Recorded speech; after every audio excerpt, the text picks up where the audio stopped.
All right, good evening. Welcome to the Committee of the Whole meeting for Charter Township of Grand Blanc for Tuesday, February 12th. Mr. Atkins, would you lead us in the pledge, please? I pledge allegiance to the flag of the United States of America and to the republic for which it stands, one nation, under God, indivisible, with liberty and justice for all.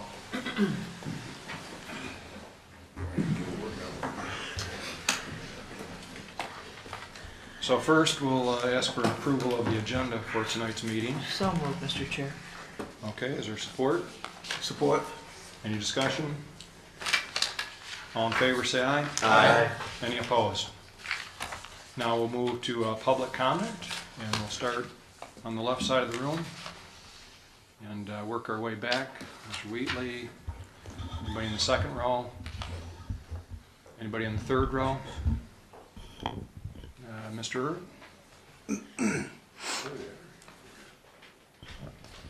Back. Good evening, Header, 7212 Porter Road. Good evening. I made the city special meeting on the 31st, okay, in regards to fire, Parks and Recs, or whatever it might be. But the subject of Parks and Recs came up. The city and township's funding, roughly about $300,000, and they called it funding. 60-40 split. And then someone brought up in that console that it should only be 19% the city pays. Why is the city even involved in Parks and Rec? I'll get to that one. First of all, this is not funding. It's a contribution that the city and township makes.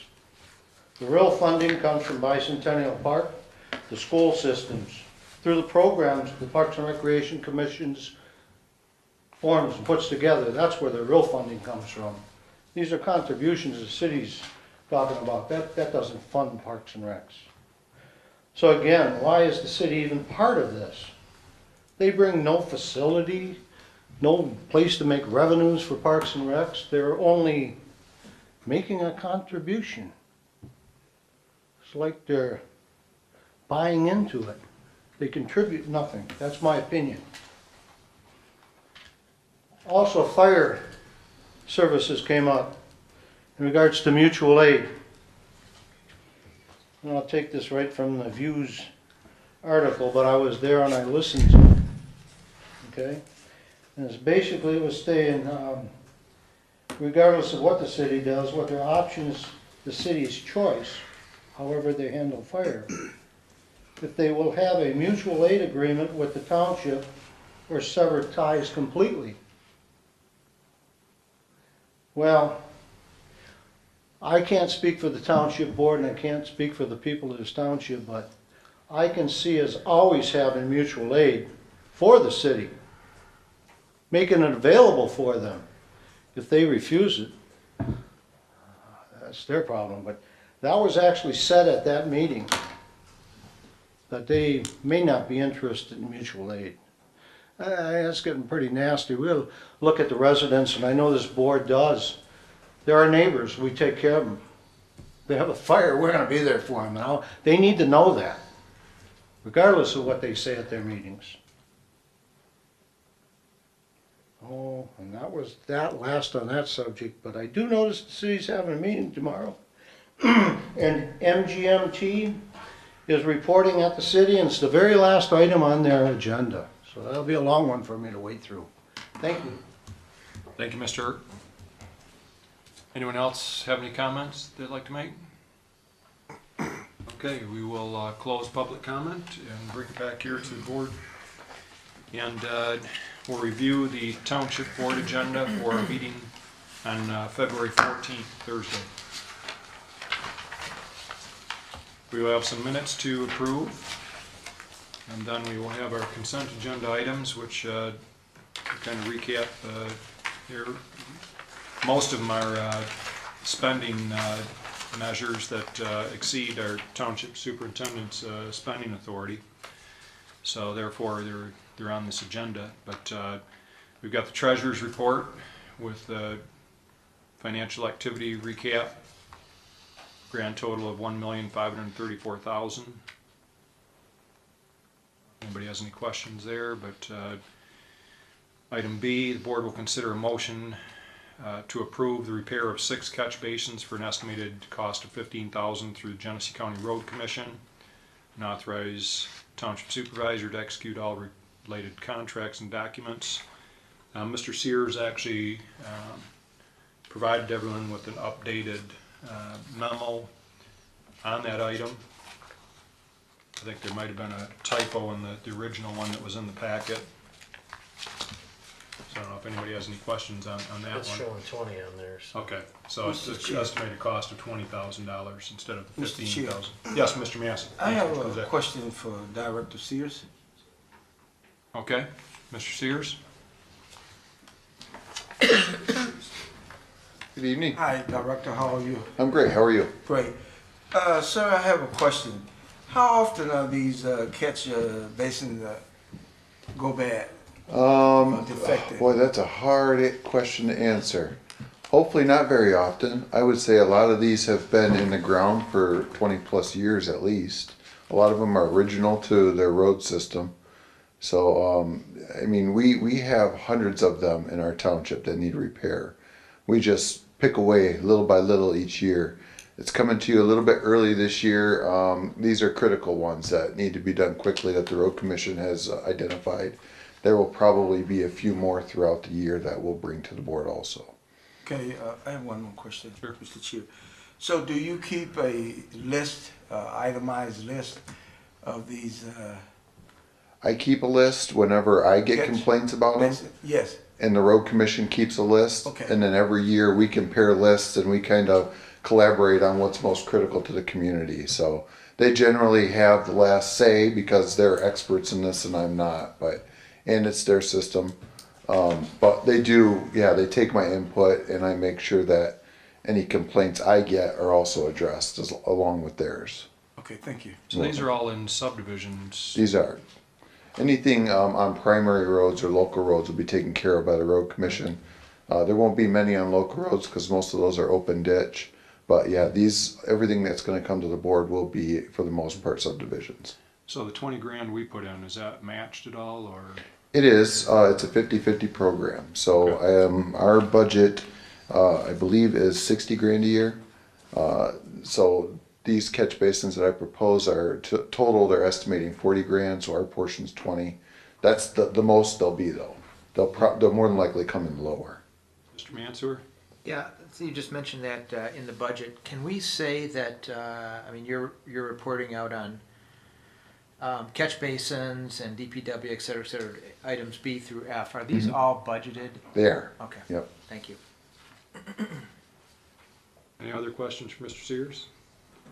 Nice job to your guys on the snow plowing this season, and Thank you very much. again this evening as well. I know they were out in force to. They're just getting back. It's been an exhausting 2019 so far. Hopefully we'll get a break in the action here. Mr. Sears is trying to blame me because I said we were saving money a couple weeks ago on. It's been a month ago that you said that, and it hasn't stopped snowing since you said that. So it is your fault. All right.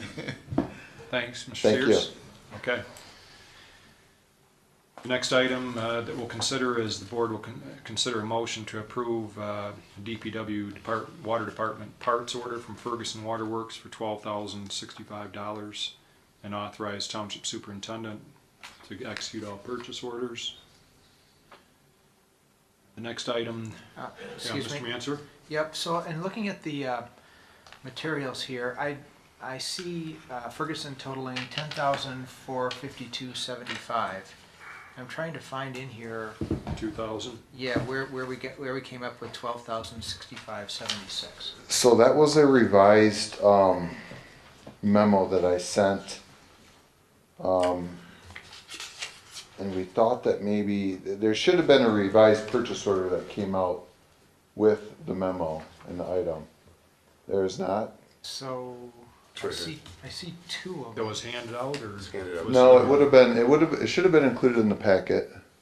Okay, I'm looking at it right now. It's a 2-page purchase order.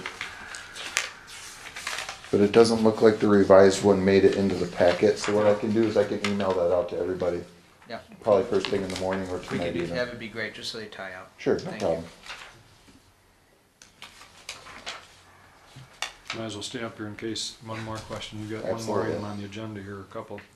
Item D, the board will consider a motion to approve a 2-year contract, 2019 and 2020, for the maintenance of our police, township hall, DPW, and Woodfield Kohler standby generators for amount not to exceed $14,124, and authorize township superintendent to execute all related contracts and documents. Any questions on that? Mr. Sears, can you kind of just recap what we use these guys for? Sure. These are emergency standby generators. As mentioned before, one of them is here at the government center. One of them is at the police station. We have one portable generator that we can take out in emergencies to any stations that don't have standby generators on site. And one of them is a sewage pump station generator. And basically they're just, like I said, emergency standby generators. The critical one here is the police station. That one, as you can see, is serviced quarterly because it's an emergency operations center for Genesee County. So for their accreditation, they're required to make sure that that's maintained quarterly throughout the year. And that's continuing with our normal practice that we've done in the past. We've always had this contract split up between 2 different companies. We're really trying to merge them all together. This contract will merge them all into Cummins Bridgeway. Most of our generators are Cummins units, so their pricing came back favorable. All of the generators will go back out for bid in 2020, and hopefully we can get them all under one umbrella at that point, one contract. Mr. Massey and then Mr. Mansour. Yes.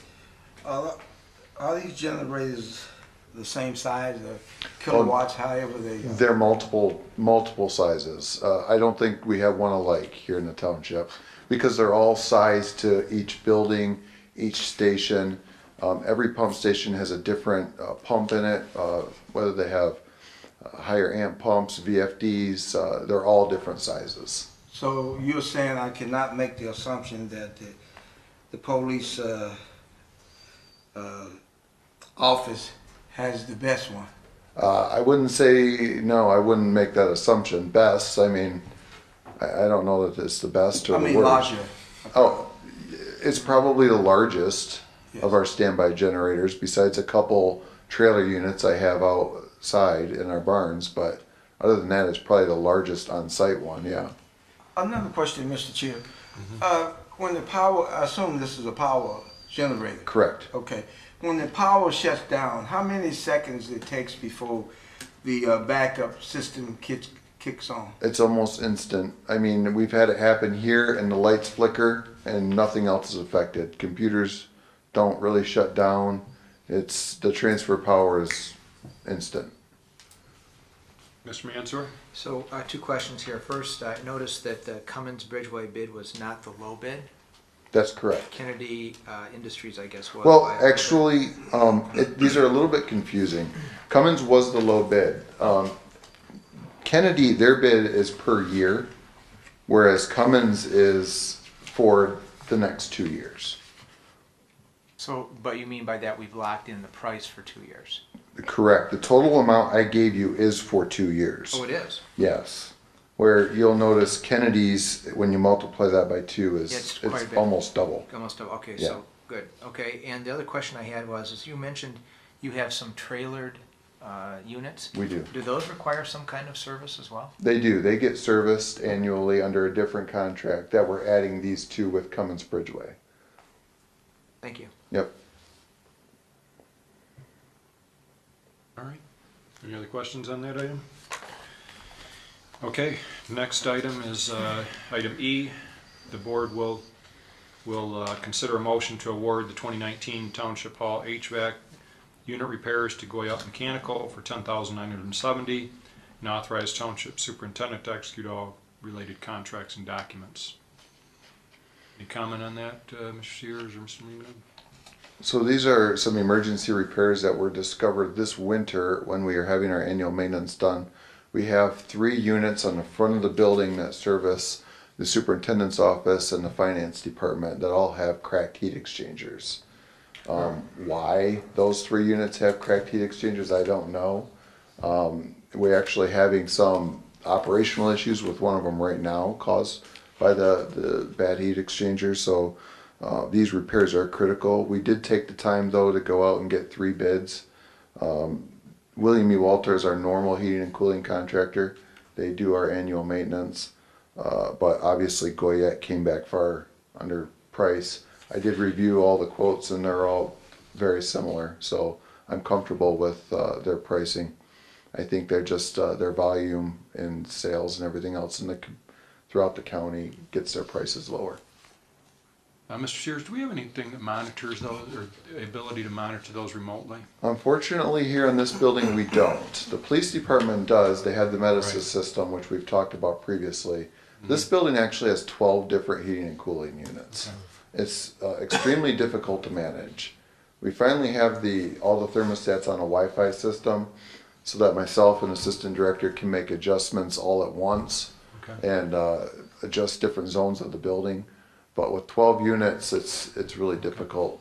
We have been in our capital improvement plan for the next few years, putting money aside, planning on a complete remodel of the HVAC system, trying to condense some of those units into bigger ones, like the police department has. They have 2 large ones for their entire building, because it really is a maintenance nightmare having 12 units, and that's only because of all the remodeling that's been done in this building over the years. It's been chopped up so many times. I'm aware of or familiar with a system that is fairly inexpensive that we can place on those units, and you can monitor it on your phone or No. on your computer, so that when one unit goes down, you can be aware of it Okay. immediately, or it actually will give you the temperature outputs of all of them individually. Oh, really? But they're fairly inexpensive monitoring devices. I'd like to see that So, information for sure. Yeah. Any other questions on the HVAC system? Item F, the board will consider a motion to approve the annual maintenance renewal for ESRI software for $16,150 and authorize township superintendent to execute all related contracts and documents. Mr. Blagina? This is just our annual maintenance agreement for the software package. ESRI actually runs like our crime mapping for the police department, our service work orders for DPW. It's used for planning and zoning, building.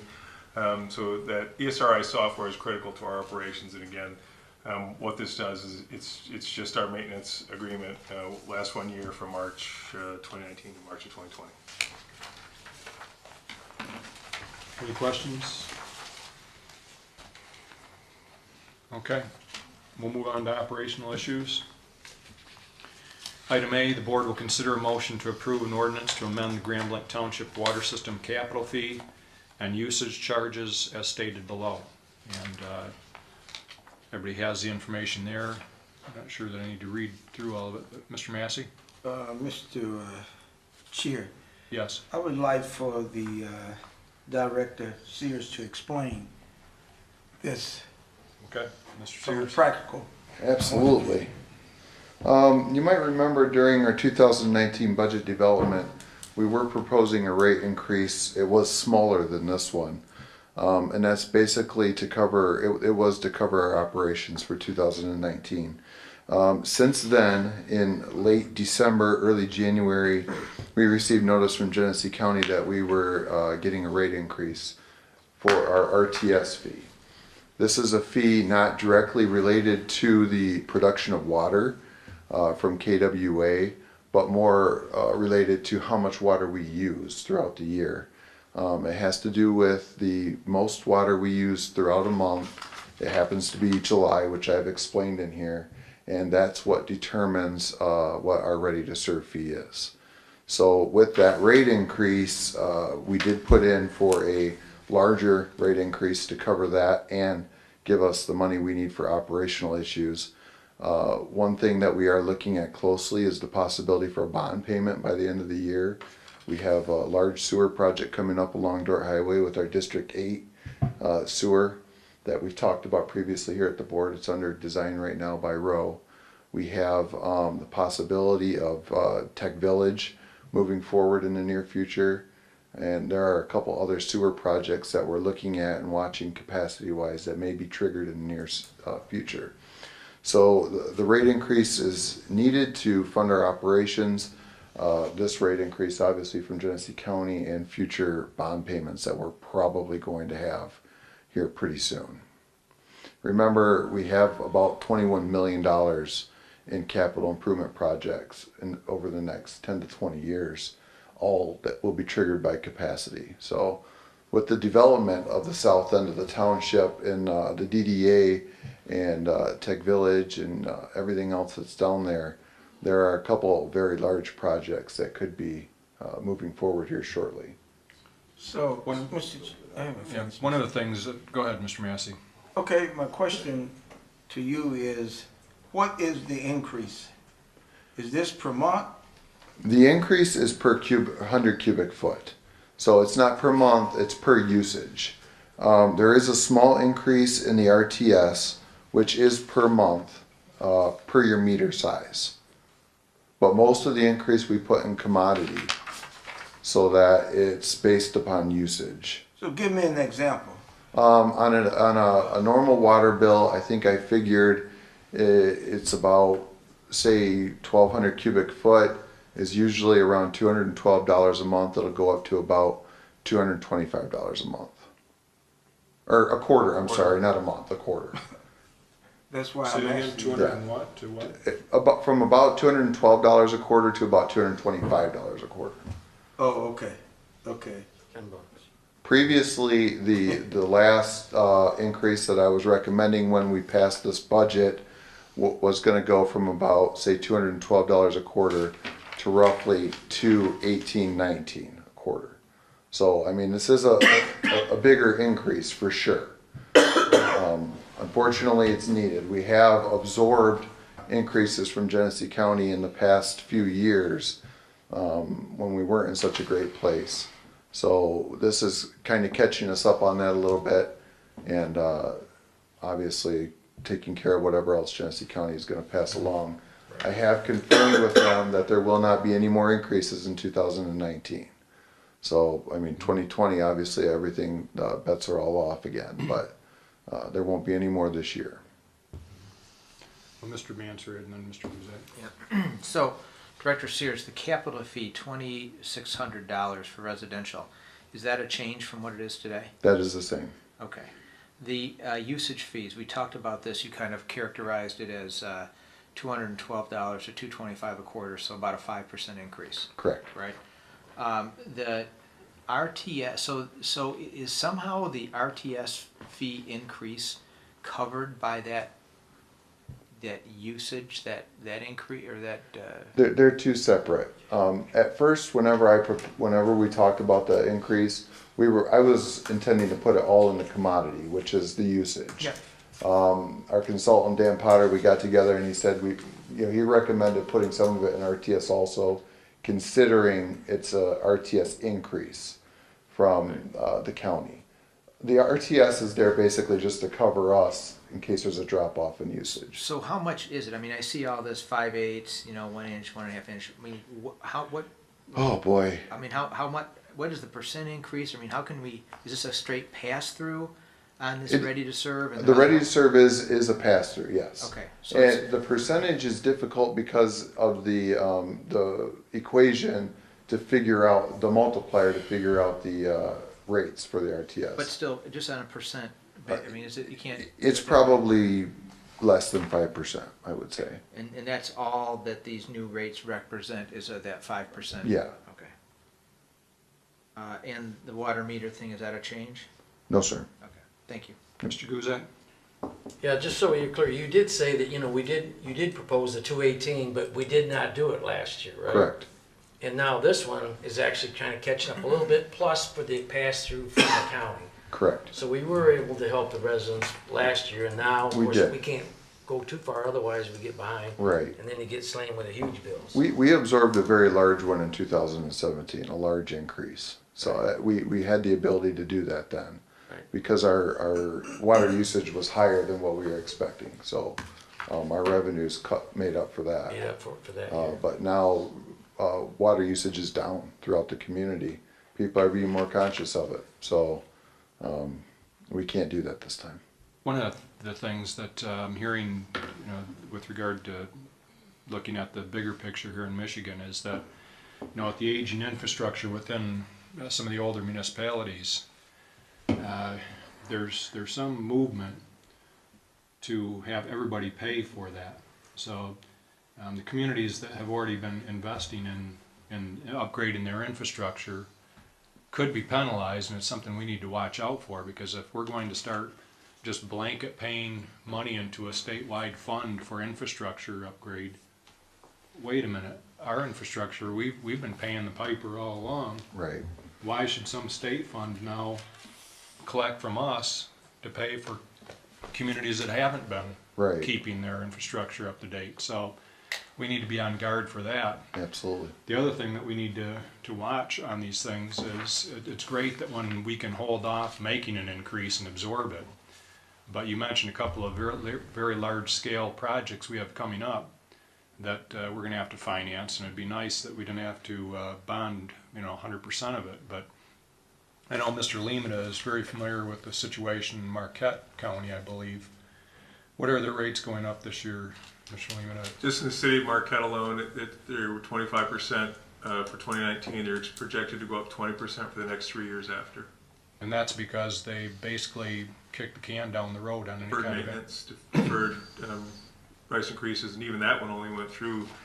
They had their consultant there telling them that they absolutely had to increase rates, and that passed through their city council 4-3. I mean, it's always a political hot potato when you have somebody telling you that if you don't do something, it's going to go broke. But Marquette County, because of the severe winters, has had, all over. I mean, there's a lot of examples up there where people had to go into a special assessment district to pay for the actual main construction in front of their house because their system was so underfunded. So I mean, it's one of those things in Marquette County, because I'm familiar with it, I can give you examples of it all over in southeast Michigan as well. Oh yeah, Macomb County has a huge issue right now.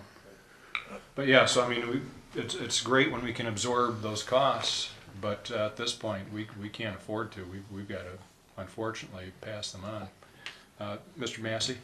Mr. Sears, did I hear you say, the way I interpreted what you said, that if the usage goes down, the water usage, you have to be charged more? No. What did you say? If you're referring to our RTS fee, that's based on, from the county, that's based on our water usage. So what they do is they look at all of our water usage every month throughout the year. Whatever month that we use the most water, that's what our RTS fee is based on. Because they have to be ready to serve us that much water for the year. That's our peak meter, our peak usage determines what that fee is going I to be. thought you said the water usage has gone down. It has. It's gone down, but this year in July, when we had a dry spell where it was extremely hot, we used a lot of water for irrigation. Throughout the year, our usage has gone down. What irrigation system do you base that off of? Do you base it off I base that off the entire township, and that's my assumption. There could be other things too, but it was hot in July, and generally when it's during the summer months when it's hot, it's irrigation use that we see the huge uptick in water usage. People's lawns, I mean, we have one facility, I won't bring it up, but I think they probably spend about $15,000 a month At least. on irrigation for At least. grass. We had a point this summer where we were considering a watering ban because we were having infrastructure issues between getting the water from Genesee County into our water tower and keeping the water in our water tower. The reason I'm asking you that question, I know this for a fact because I've kept records of this. Homeowners' usage has gone down. Do you agree? I would say yes. Okay. To a point. Yes, I know that for a fact. So, but if these companies' usage go up, we have to subsidize that. Well, it's not just companies, it's subdivisions and things like that. I would say there are a lot Areas. of homeowners that are conscious of it, but there are a lot of homeowners that are not, that use a lot of water for watering. And this board has the ability to put in water restrictions anytime they want. But we just haven't done that in the past. We usually only do that whenever we see a crisis where we're running out of water. I agree that a lot of homeowners probably are a lot more conscious about irrigation now, but there are still quite a few, especially in the southern part of the township, that which is water away. They like their grass nice and green. So you could in effect put in a water restriction to lower the ready to serve charge. Yeah. It's, Mr. Mansur had his hand up down here for Yeah, a well, minute. I'm sorry, Director Sears, all my kids were home this summer in July, so I'm sure that probably added to some That's true, yeah. showers and things. Absolutely. So maybe Supervisor Bennett, I mean, one of the things here that we're kind of benefiting from, I mean, no one likes these increases, but we are not subjecting the residents to an increase in the actual water coming from the KWA. Correct. That has stayed the same. So in that particular case, maybe Supervisor Bennett can comment on that, how the township is benefiting from being a part of that, maybe versus some of the surrounding areas. Oh, it's, I think you're going to see a huge benefit to KWA as, you know, as time ticks away, because what's happening is, I mean, you're gonna see water rates continue to increase around us. I think GLEWA, or Great Lakes Water Authority, was recently quoted in the one of the Detroit papers as saying that they're not getting enough money or enough revenue from the Flint deal. Am I correct in that, Mr. Yeah. Sears?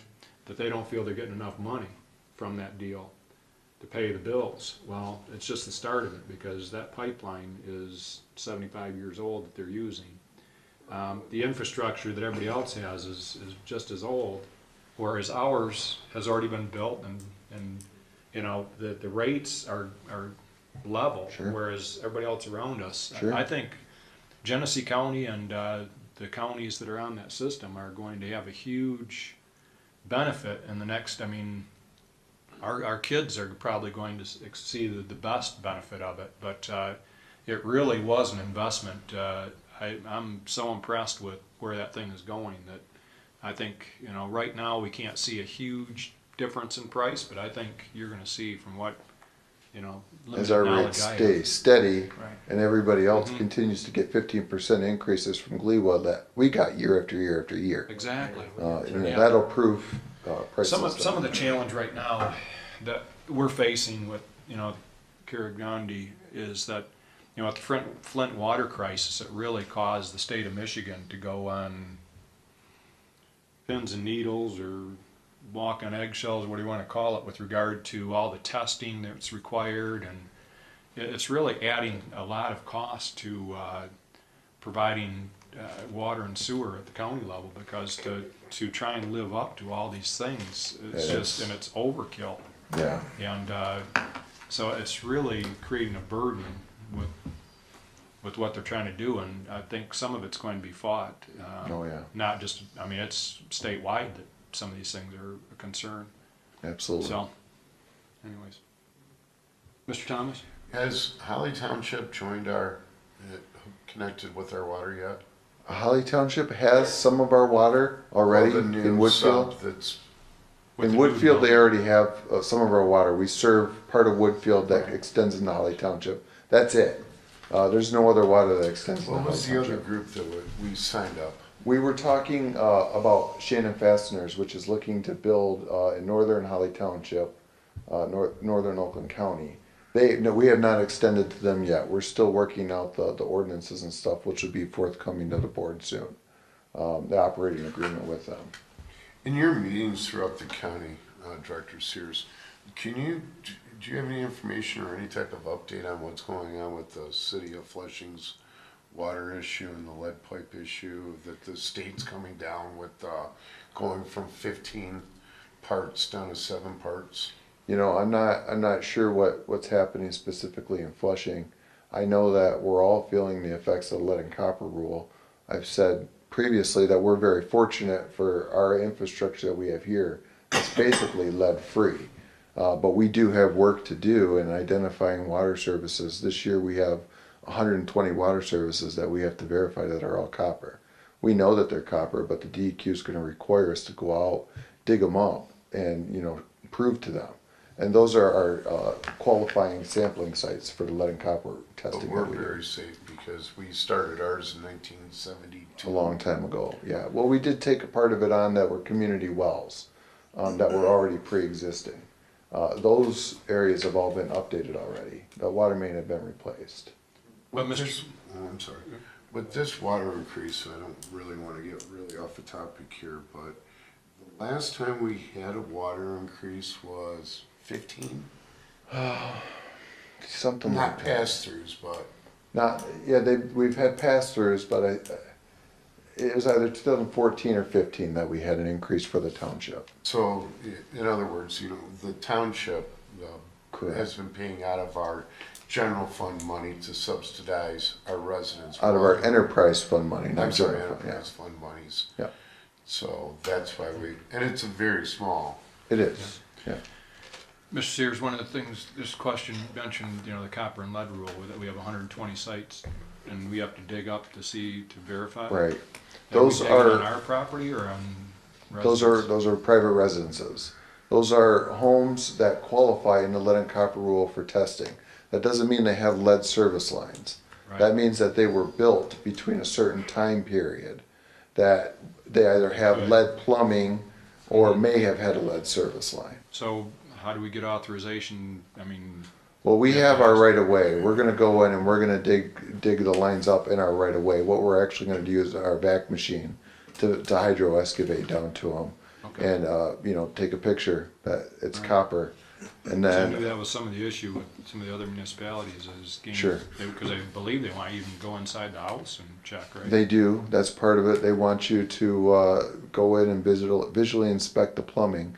What you're gonna see from us in the next couple of years is a survey campaign that we're gonna do with all of our residential homes that are on water. That's basically going to ask them to participate in filling out a survey on what their plumbing is made of.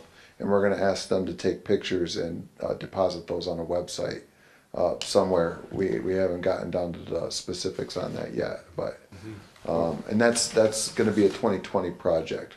We don't have to comply with that until early 2021. So right now our focus is gonna be on verifying our testing sites, which what we have to do by the end of this year. I don't think, people fully realize the responsibility that's involved with handling water until we had this crisis in No. Flint, but it's critical that we get it right. And, I don't think a lot of operators like myself realize the responsibility until something like in the city of Flint happens, and you realize just how important this really is. And I hope a lot of community members see that too. Right. Mr. Thomas? But Mr. that Woods?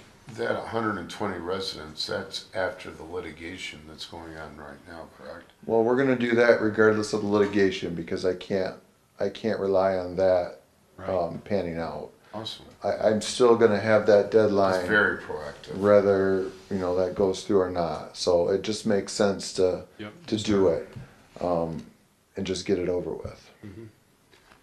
Mr. Mansur? Yeah, so, Director Sears, I was just taking a look at the memo that you attached to this, rereading it, and we're actually looking at over a 30% increase in the ready to serve charge. Right? Yeah, it's pretty steep. And when you take a look at the different sizes here in terms of the different 5/8 inch whatever, is that just kind of blanketed across here, or are we changing certain size lines more than others to? It's based on a multiplier. There's an equation that is put out by the American Water Works Association that's universally used throughout the country. And I thought that there was a spreadsheet that was attached, but it doesn't have the multiplier on it. Oh, it does have the It does. multiplier. And the multiplier is basically what the equivalent to the amount of water that's used through a residential meter. So you'll see the multiplier for a 5/8 3/4 meter is 1, but the amount of water that passes through a 6-inch meter is about 50 times the amount. of that smaller meter. So in that way, these increases are skewed towards the larger Correct. meter size. They're paying their fair share of So the utilities. residents are kind of at the lower end of that scale. Absolutely. Okay, They have less demand on the system. thank you. What are most residents, Mr. Sears? Most residents are gonna be either a 5/8, 3/4, or a 1-inch meter. We have a few larger homes that are gonna be a 1.5-inch meter, but not very many. All of our new houses are 1-inch meters. All of our older homes are gonna be a 3/4-inch meter. Okay, any other questions? Mr. Lehman, anything to add? No, I think it's one thing for the public to understand is that, you know, these are enterprise funds. When we talk about water, the money we raise has to be raised from the water customers, and there's a lot of ways you can do that. Obviously, we can do it through our capital fees, which is really the buy into the system. Why do you have to pay $2,600 for capital fees to hook up your house? You're buying into the system that already exists, and people have paid to get it up to your house. Then the ready to serve charge, why are we paying a ready to serve charge? Well, it's because that's a function of we have to have the system size to meet the demand that you're going to put on the system. So we get charged it and we pass it along. And then obviously the commodity charge is you pay on how much you use. So as you put in low flow fixtures, you can reduce your bill by using low flow fixtures or whatever. But again, it's enterprise funds. These funds are raised by water customers for water customers. We don't try to build up some kind of huge reserve in advance because those people might not be here when we use the money. It's just proactively going after it so that we have enough, so that it's a combination of bonding to move forward, making those bond payments. And you'll hear an argument like, well, why don't you guys reduce your capital fees? You'll hear developers come in and ask this board, well, you should lower your capital fees. What they're really telling you is you should raise your commodity charges or your ready to serve charges and put it on the backs of residents versus business, because they would rather, they don't use a lot of water. A big box store, for example, needs to have a big meter to come in for fire flow, but they don't use a lot of water. They have a couple employee break rooms, bathrooms, whatever. They're never going to use a lot. So they don't care if it goes into commodity charges because they're never going to use it. And so whenever you're doing a system like this, you have to balance it with those three things in mind. Is really about how you're going to balance it. You have to make sure your capital fees clearly are comparable with where you are in the community, but it's got to be comparable. We have to be able to defend in court how we set up our system, how our rates and fees come together. We have successfully defended this in the past, and after the most recent MGT study, and we look at kind of where we're at, I feel like we can defend where we're at right now with what we charge for the use of overall facilities, what the general fund gets from the DPW to pay for it. We are also planning to do a rate study in 2019, which will again confirm us and set us for the next few years, like, hey, are we where we're supposed to be? And that rate study really just kind of is a way for us to compare every 5 years or so. Do we have our fee schedule broken out like we should? Is it fair, and are we bringing in enough money to keep operating the system and be prepared to meet future demand? And it was tested in court. I mean, we were in court for a number of years. For probably a lot of our board members don't realize it, but we were in court for a substantial amount of time and prevailed. So, Mr. Massey. I have a question for the superintendent. When do you think that rate study may be available? We wanted to get it done. We'll probably start this spring because our hopes is that we have it together before we bring our budget to the board for 2020's budget. We want to be able to have the rate study at the same time so that you can, if we're going to make any adjustments or request any adjustments to the ordinance based upon the results of the rate study, we would bring them both at the same time as the budget. Thank you. Okay, with that, we'll move on to the next item on the agenda. Thank you. Thank you, Mr. Sears. The board will consider a motion directing the superintendent, Attorney Laddie, and Finance Director Solstack to prepare documents and a board resolution authorizing a loan from the DPW funds to the DDA in the amount of $200,000 to include term length and interest rate.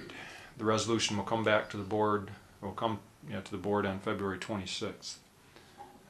Actually, I serve on that board, obviously, at your will, and they do need some operating money to begin, and I didn't necessarily want them to have to come back, every 6 months and ask for some more money. So See a few hands, so Mr. Maston, Mr. Mansour, and then Ms. Lane. Mr. Chair, Yes. this issue was raised at the last meeting, right? It was raised last month. I didn't Well, see the I last brought it meeting. up in discussion that Oh, we okay. would be bringing it to the board. Okay, It wasn't formally on the agenda, but I brought it up under future agenda items that it would be coming to the board. okay. I All thought, right. so. Mr. Mansour? Have we given any thought to, I mean, we'll probably come up with some kind of fair interest rate, but have we give any thought to the length of the term? And also whether the payment would be kind of a balloon thing or interest only, or has any thought been given? Mr. Laddie? We haven't proposed any terms yet, and that's one of the things that Mr. Limita and Ms. Sostak and I will be working on. The idea is, though, that we need to come up with something that represents a firm commitment for the DDA to repay all its expenses. And when I say all its expenses, we've engaged already the services of Roe for the creation of the DDA development plan and also the TIF plan. We've also incurred some expenses in the clerk's office with mailing and publication.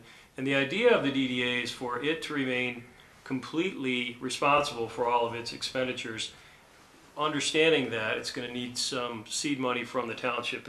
And so what we're going to have to do is come up with an agreement that is binding to both the township and the DDA, that allows the DDA its seed money, but also allows the people of the township at large to represent some benefit for their money. And so we're going to have to come up with something that represents a reasonable interest rate for the DDA. Understanding, and you raise a good point, Trustee Mansour, that the DDA isn't exactly going to be rolling in money its first 3 or 4 or 5 years. And so it isn't going to be feasible to pay that back within, I wouldn't think they could pay that back within a 5-year span. That would be fantastic. I just don't see it happening. It shouldn't be, it should, in my mind, it should be somewhere between 5 and 10, depending on how things go. So we're going to have to kind of tailor it that way. We're going to have to make sure that the people of the township get a fair result for loaning their money, but also we don't want to penalize the DDA. So we'll bring those to you. We'll bring an agreement to you and also an accompanying memo, and it'll be something that explains what we think will be a reasonable payback time. And also DDA has been working very hard on and very quickly coming up with those plans. And as you know, we've set March 14th, I think, as a date for the public hearing. And so hopefully that will be our first round of expenses, and then things will settle down for a bit, and then we will begin to hopefully see development start. But we're on a fairly long runway for that. I mean, I think we're looking beyond 5 years for any repayment.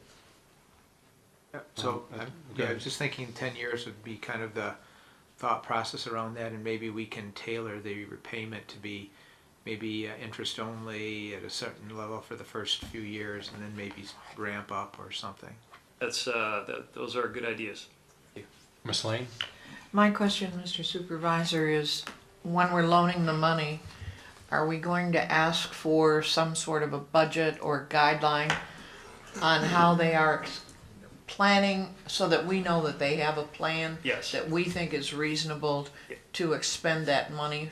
One of the things we have to do first is get an account for them to put the money in, and they're also responsible for creating an annual budget, and that budget's submitted to you for your approval. And so you will be able to see all of the inner workings of the DDA finances. But first we've got to create, again, I guess administratively, a funding mechanism or administrative mechanism. Then we got to fund it, and then we got to create our budget.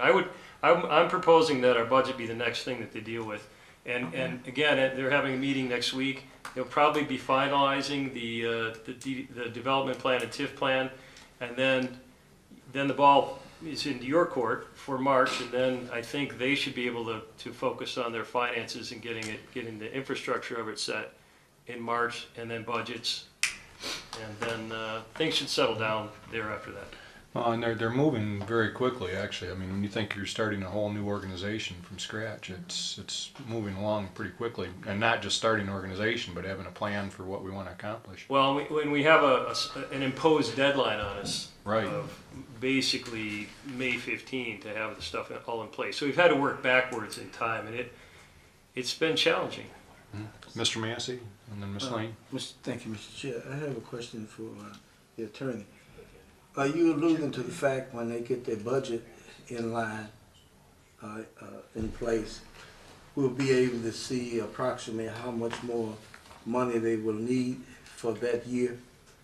I would hope that we could put a projection out as far as the administrative costs are concerned. You're going to see at your public hearing that if all goes according to plan, they're going to spend upwards of, what was it, 17 million? Yes. And so we're going to start a lot smaller than that. But I think we should be able to easily project our administrative costs into the next year and probably the next couple of years, because really it just becomes a matter of facilitating some of the planning aspects of the development plan and some of the advertising aspects. So it should be baby steps in terms of budget spending in the first year or so. We're just putting some wood in the furnace and right now. But the plan is to get those seeds, to grow to, like Mr. Laddie says, I think the plan is like $17 million overall eventually that this DDA will spend in that area, through tax recovery. So it's an aggressive plan, but unless we get it started, it won't go anywhere, and we're making headway. Well, and it's interesting, and I don't have a scientific reason for saying this, but it occurs to me that this kind of tax recapture, it's not exponential, but it does accelerate in time, and so whatever you start with, Mm-hmm.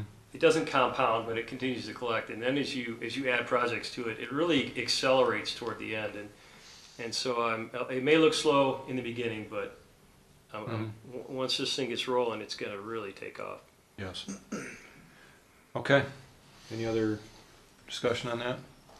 Ms. Lane, did you have anything? No, that's fine. Okay. Thank you.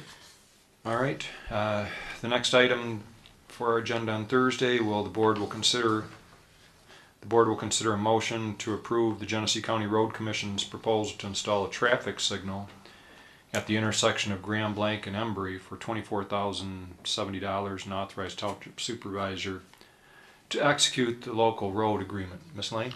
Mr. Supervisor, my question would be, we didn't budget for this in our 2019 budget, and I know it, according to Director Sears, we're going to have to get an amendment, but in order to pay it, what line item are we going to take that from at this point, or assign it to for our auditors? Yeah, I don't know.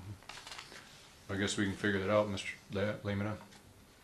We can actually answer that question before you authorize the payment to them. This is authorizing the motion for them to move forward. We won't be billed for this until they actually do the work. You're going to have to do a budget amendment before you can authorize the payment. What you're being asked to do is just authorize whether conceptually you want to move forward with the traffic signal there. Well, and one of the things that occurred in the past, and Mr. Massey, you'll be next, but one of the things that actually occurred in the past was at Hill Road and Belsey, the same thing happened where actually there was a proposal for a light signal, and it ended up when they were able to get the funding through safety or whatever the funding mechanism was, they were able to put the roundabout there. So I think the hope is maybe to eventually put a roundabout there and skip altogether the traffic light. But right now they're starting out with, getting us to say, yeah, we would pay for this if it happens. But Mr. Massey? As I recall, that was a discussion that this board had in the past, and I think it was well discussed that if you placed a traffic light there, you would create another traffic jam. Do you recall that discussion? Mm-hmm. Yes. So I don't see how you would eliminate a traffic jam under one condition by placing a light there, except extending the time on the light at Dordt Highway and Grand Blanc Road. And they may plan to do that. I don't know. Mr. Sears, did they explain to you at all what their thoughts are on that? They're the experts. I know we're not traffic engineers, and We I know definitely they are have not traffic engineers, so. I know that at first the road commission did not want to put a traffic light in there. You're right. They said that the crash data and the backups did not warrant one. I asked them to look at the data again because we've had so many complaints from local businesses that are new to the area and residents about that intersection. They looked at it again and they determined that it does warrant a traffic signal. They do anticipate the traffic signal to be temporary. I think they're pretty confident that it'll get awarded funding for a roundabout there. And that's ultimately what they want to do. If they do get a roundabout put there, the township will get most of its money back. Plus, they will get any kind of money after they sell the traffic signal itself.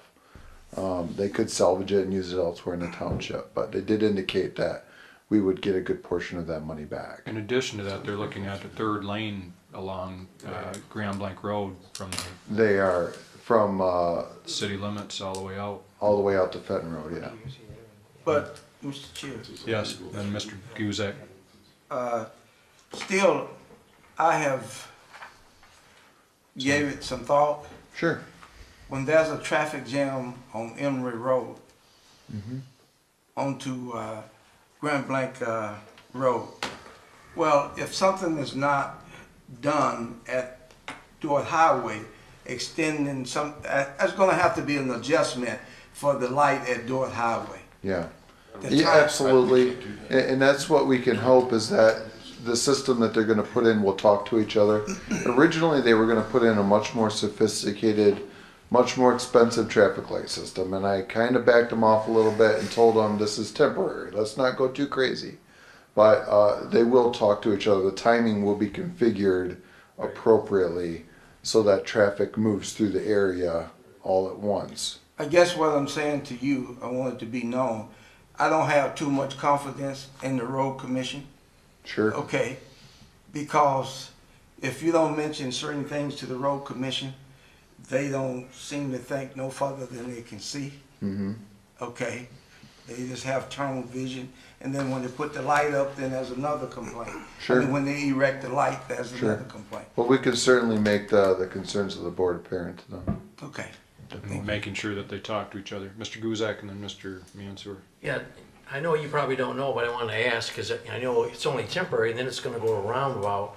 We did pay on the other roundabout, so we're probably going to pay on this one too, right? Would it be Absolutely, the same yeah. percentage, or you probably don't know yet? It'll be right? 50. Well, yeah, I don't know. I don't Yeah. want to. I don't want to speak Yeah, to the I figured percentage. you wouldn't, but they're talking about that. It's yeah. not going to be, so maybe the credit might be part of what we paid on. Correct. It could Might go towards shift, that and then we got to project. pay extra or something, right? Yes, absolutely.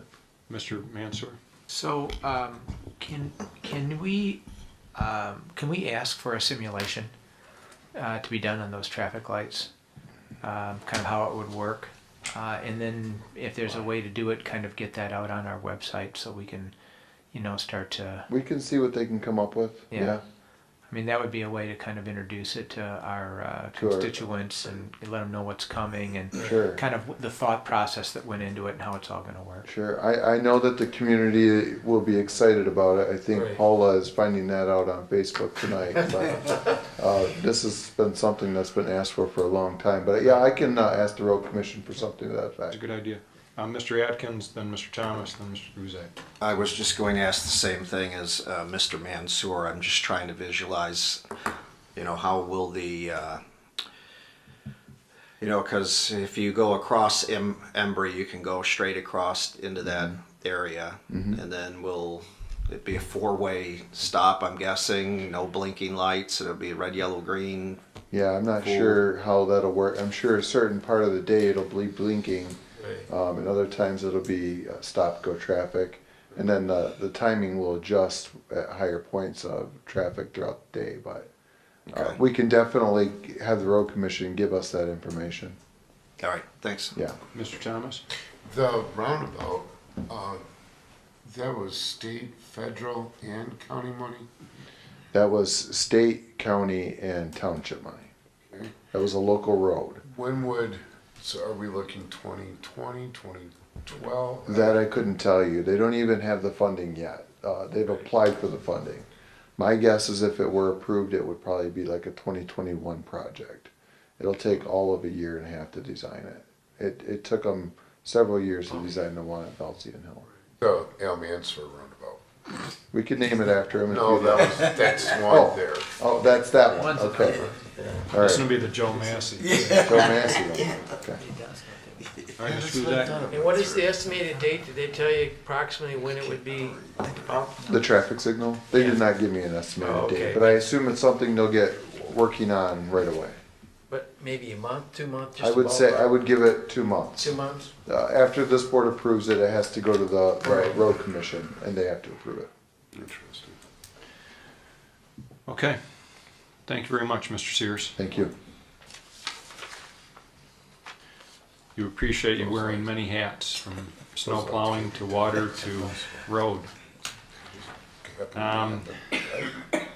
So item D, the board will discuss the response to the resolution requesting feedback from the city and schools regarding shared concerns and changes needed to the joint agreement for parks and recreation operations to address liability concerns. Mr. Laddie? Thank you. At our meeting on the 22nd, we passed a resolution that requested that the city and the school board engage in, or be willing to engage in, some potential amendments to the longstanding Parks and Rec agreement between the three entities. Our resolution indicated primarily that we were focused on issues regarding employment liability and also premises liability to a lesser extent, and also asked them to consider directing their representatives to not engage in any significant capital expenditures and also not any significant hiring until we are able to meet and discuss possible amendments to that agreement. And I'll start with the good news first. The schools contacted me, and I'm not sure that the school board had met and talked about this issue, but their attorney indicated that they're ready, willing, and able to talk about any proposed amendments that we would want to have. And in my conversations with them, I indicated again that we're focused on liability issue. We're pleased with the programming. We're pleased with the access to the schools.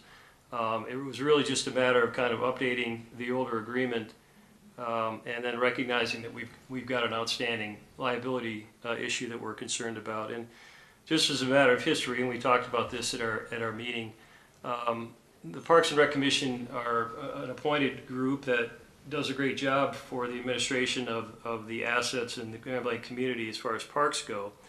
But they have evolved into a rather sophisticated human resource responsibility, and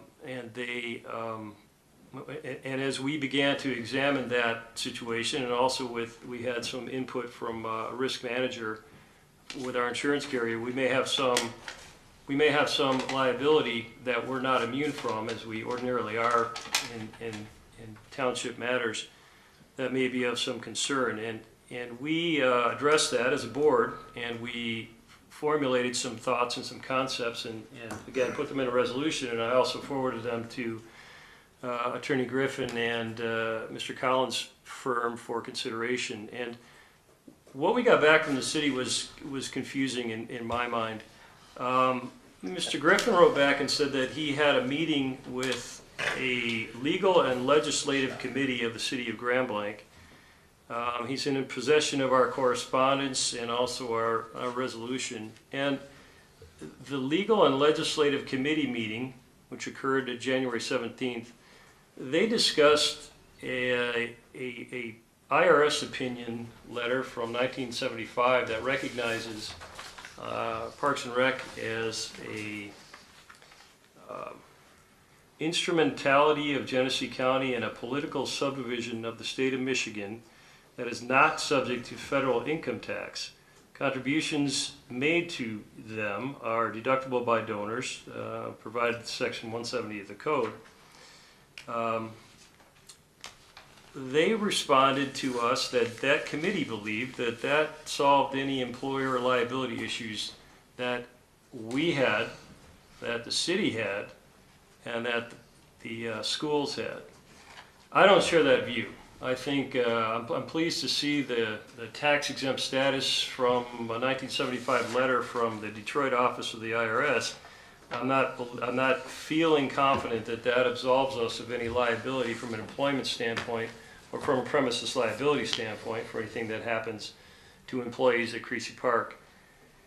Also, Mr. Limita, and throughout the evolution of his development of our human resources department here, and I think I can call him a department at this point, has developed a relationship with Bodman LLC, and particularly Aaron Graves of that firm, and he shared some of these concepts and the agreement and also the IRS opinion with Bodman, and their conclusion was the same as yours. That is that these potential employment liability issues are not solved by that IRS opinion, and that these are pressing issues that have to be resolved because, and this is an interesting point that Mr. Graves put on it, there are activities, again, that municipalities can engage in where they are immune from liability with the exception of gross negligence. And he said that abdicating our employment liability responsibilities to an appointed board could result in us not enjoying that immunity if something were to happen. And without governmental immunity, we become essentially, our immunity shield drops and we become like an ordinary employer or an ordinary property owner, and we expose ourselves and our residents to an increased amount of liability. Some of the solutions that Mr. Lehman, and by the way, I don't want to speak for Dennis, but some of the solutions that were discussed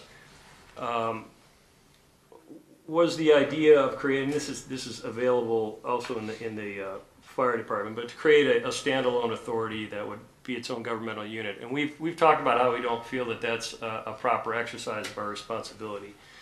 He also said that it's possible to create a very detailed indemnity agreement. It would be basically a four-way indemnity agreement between the schools, the city, the township, and the Parks and Rec Commission, where we would try to insulate ourselves from any employment liability that may befall the Parks and Rec Commission. And to his credit, he recognized that this kind of agreement would be extremely difficult to carry out, and you would have to anticipate a lot of different liability scenarios that would be challenging. I'm going to say for any attorney, not just the township attorney, but it would be a very difficult exercise for all of the entities involved. He said another option would be one that we talked about, and that is to identify one of the parties being an employer of record. And I think from a practical standpoint, it seems like that we do a lot of administrative work in the parks. We do a lot of the employer responsibilities already from a practical standpoint. And while we're not necessarily, I don't think, as a concept, married to the idea that we have to be the employer of record, it stands to reason that we would be, just because we're already doing a fair amount of the duties. That was the option based on Mr. Limita's comments from Bodman that I feel he felt was probably the most practical and the easiest one to implement. But there is now alarm bells ringing. There have been for a while from our insurance carrier, from us as a board when we examined our potential liability issues, and now from our employment council. I have, in addition to the response from this committee as to the lack of concern, I guess, for the employment liability, the second paragraph of the response is a curious one to me. It's one that shifts focus from employment responsibility to the city's share of contribution in the operation of the Parks and Rec. And they identify in the letter a 60% township share and a 40% city share. And they say, well, it shouldn't be 60-40. It should reflect the population, respective populations of the township and the city. And so the city should pay, instead of 40%, 19.7%. And by the way, I think they're taking this 60-40 split as this is something that was discussed by the Parks and Rec Commission in their draft of potential changes back in April of last year. We haven't put forward any proposed language to change the agreement yet. I don't know, we've talked about the mythical 60-40%, and it's apparently being disavowed by the city, at least in this correspondence, but it didn't come from us. And similarly, they move on to the rent for the administrative offices. Again, I think this shows up in the commission's April draft. And they say similarly we should drop our payment of the rent for the offices from the 60-40 ratio to 19.7. By the way, I don't think that we have a 60-40 ratio for the offices, but they threw that in this letter anyway. The one point that we did agree on is the commission's draft language had the concept that the commission could enter into a loan not in excess of $50,000, and this committee said we don't think that they should be able to borrow money without permission of the city and the township, presumably, and not the schools. And then finally, there is a paragraph that talks about, well, there's a suggestion from the commission that they should collect rental fees. The commission should keep the rental fees for the facilities and retain the funds. And the city says, quote, unfortunately, the city maintains facilities within the city, i.e. Physicians Park and Russ Park. Therefore, any rental income should go to the city or likewise to the township in performing its maintenance. So we've got 3 items that were raised by this committee, and by the way, it's not the city council. They're having a meeting tomorrow. I don't know if they'll take this up or not, but this isn't, I'm not taking this as a formal response from the city, but it's a rather complicated response to an issue of liability. And so moving, I guess, from my perspective, and I'd like to have some input from the board, they still remain unconvinced that employment liability is an issue, despite what I consider to be a fairly significant stack of opinions to the contrary. And so I guess we have to figure out where we go from here. I know that if we do nothing at this point, and some liability issue does come up, we can't say we haven't been warned. And neither can the city and neither can the schools. And so I think that issue has to be resolved. And I think again, if you want to talk about contributions and who develops more money and who has assets that develop more money, it stands to reason that we should probably incorporate the responsibilities of and be the employer of record and utilize our good and growing human resources department here in the township. I guess we have to decide whether that is something that that's an issue that has to be amended before we move on to any other issues. And depending on your answer and their answer, we'll be headed in potentially down different paths as far as how we resolve the other issues. Mr. Massey? I have a question, and I have a great concern of what I'm about to ask you. I don't know how someone in good conscience could bring up something that happened before I was born in 1975 to this current day that we're in now, as though that is still valid with the IRS. The laws with the IRS change almost every year now in the last 44 years, okay? So how could someone in good conscience raise that issue to this board? To you, I probably should say. Well, I don't think, by the way, I'm glad to see that I'm glad they've had this for a while, since 1975, and I'm glad they have it, and I'm glad they enjoy this tax-free status. I just don't think that does not cover all the bases. I don't think that document, it's not on point as far as liability is concerned from an employer standpoint. It talks about taxes. There is some dicta in there that says that you're a instrumentality of Genesee County, a political subdivision of the state of Michigan. They're not an instrumentality of Genesee County. And we talked about, at our last meeting, we talked about the very same statute that talks about the creation of a joint parks commission looked at these issues in terms of Social Security participation for public employees. And the Attorney General in both those cases said that these created commissions are not standalone legal entities. To me, that concept has not changed. The concept of a standalone legal entity is very important, and we debated at great lengths the fact that the DDA is a standalone legal entity, and it caused us some concern that we're basically giving birth to this new and autonomous entity that can carry on its own. That is not the case with the Parks and Rec Commission, and so I feel the way you do. I don't feel that this IRS opinion, to borrow a phrase from Judge Farah, flips the pancake as far as the liability is concerned. I think it stands for something different. And Bodman feels the same way. And there's a website, GuideStar, you can look up any nonprofit on, and I don't see Grand Lake Parks and Rec on there as far as being a nonprofit. Actually, so.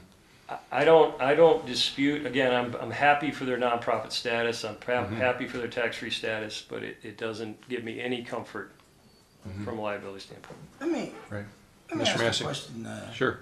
please. I have a concern if we're trying to resolve a dispute, okay?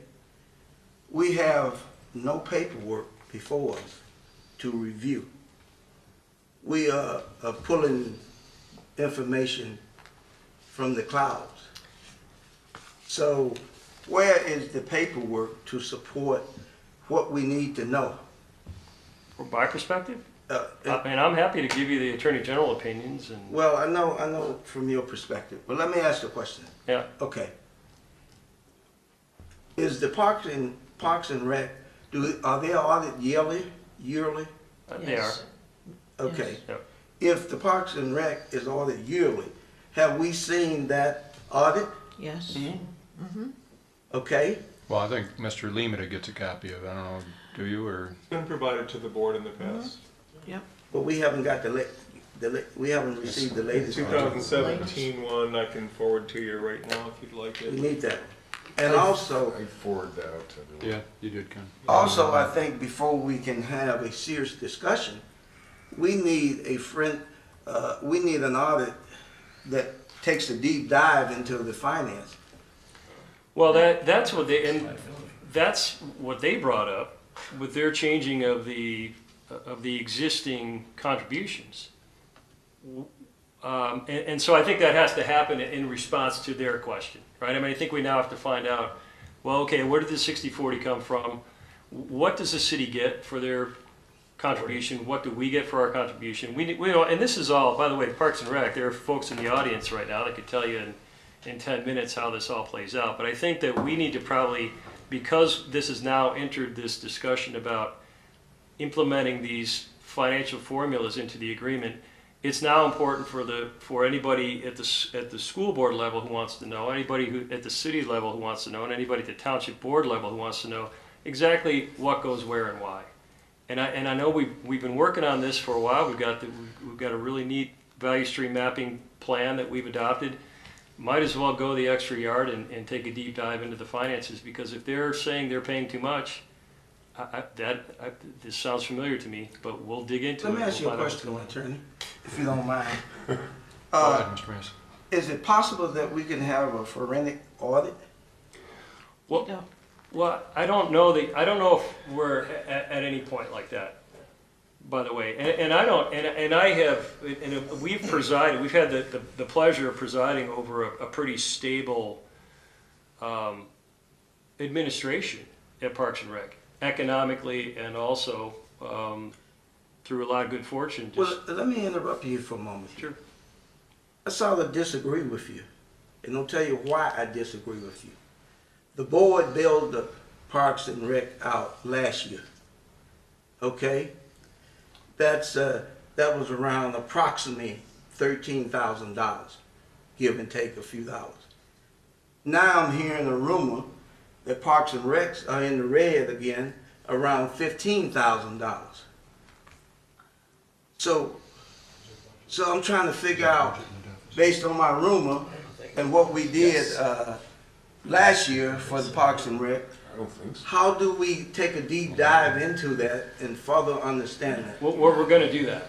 That's going to happen, and not necessarily from a forensic audit standpoint, but from Okay. because again, if we have to write this new agreement, we're going to have to understand, and the city's going to have to be able to tell us why they should reduce their contribution. Why should it only be based on population? What's the basis for that? And we need to see whether we agree with that. Yeah. See whether it should be more or it should be less. And this is interesting, and I know we heard from a member of the community tonight. As their involvement shrinks from a financial standpoint, at some point, we've got to find out exactly what they're getting for their money and why, and if it's worth it for everybody.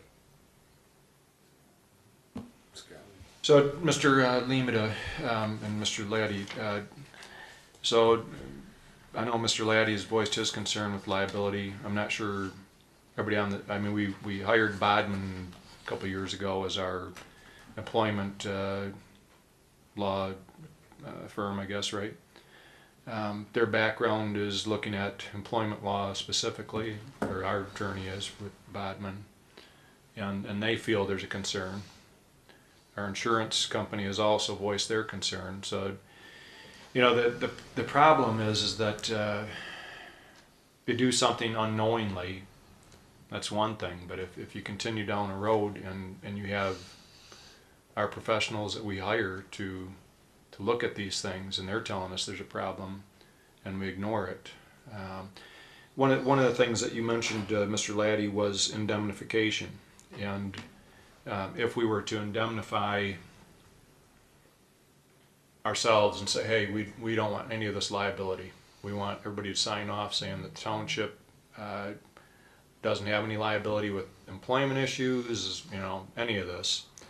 I know that, to permeate that regardless probably, but who absorbs that liability? Personally, would the Parks and Rec Commission members absorb that? Or? Well, that's a good question. I mean, and Bodman raised this with the issue of immunity. When we enjoy immunity, our employees enjoy immunity, our board members enjoy immunity, assuming that they're acting within the scope of their authority. I'm assuming that, and I'm not clear, based on Bodman's opinion, what exactly the status of the Parks and Rec Commission would be as a body. I'm not sure what the status would be for the individuals, although I'm guessing that there would be enough connection to us to recognize them as an arm of our operation. But let's just say from an economic standpoint, let's say that somebody got $1 million judgment against Parks and Rec, and we have immunity or we have indemnity agreements.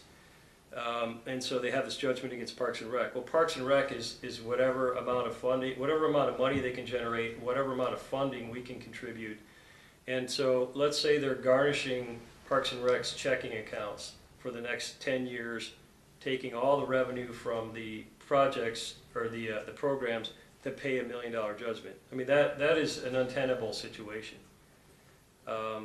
There is insurance that they have, but I'm concerned with their ordinary liability insurance, in addition to premises liability insurance, that their insurer wouldn't say the same thing.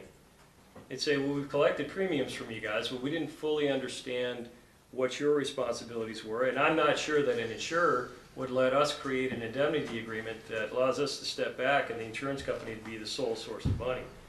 If I was an insurance company, I wouldn't let that happen. The other thing I worry about is while we're talking about liability, I don't understand how Parks and Rec insures Creasy Park, because they don't own Creasy Park. They don't have an insurable interest in it. I don't have an insurance policy on your house because I don't have an insurable interest in it. There's a lot of these things that are just confusing to me. And I think that this is a big enough issue for us from a liability standpoint that we have to resolve it. Before we move forward, in addition, I mean, we're going to have to address their economic considerations, but we have to come to some sort of agreement on this liability issue. And I got to tell you, I'm going to grow weary of trying to explain to this committee or the city council why they don't realize the danger of this liability situation. and I know that you guys will as well, and there'll come a time when we have to figure out, are they on board or not? I don't understand how you can have a liability situation pointed out to you, and you turn to a 1975 opinion from the Detroit branch of the IRS. I don't understand that.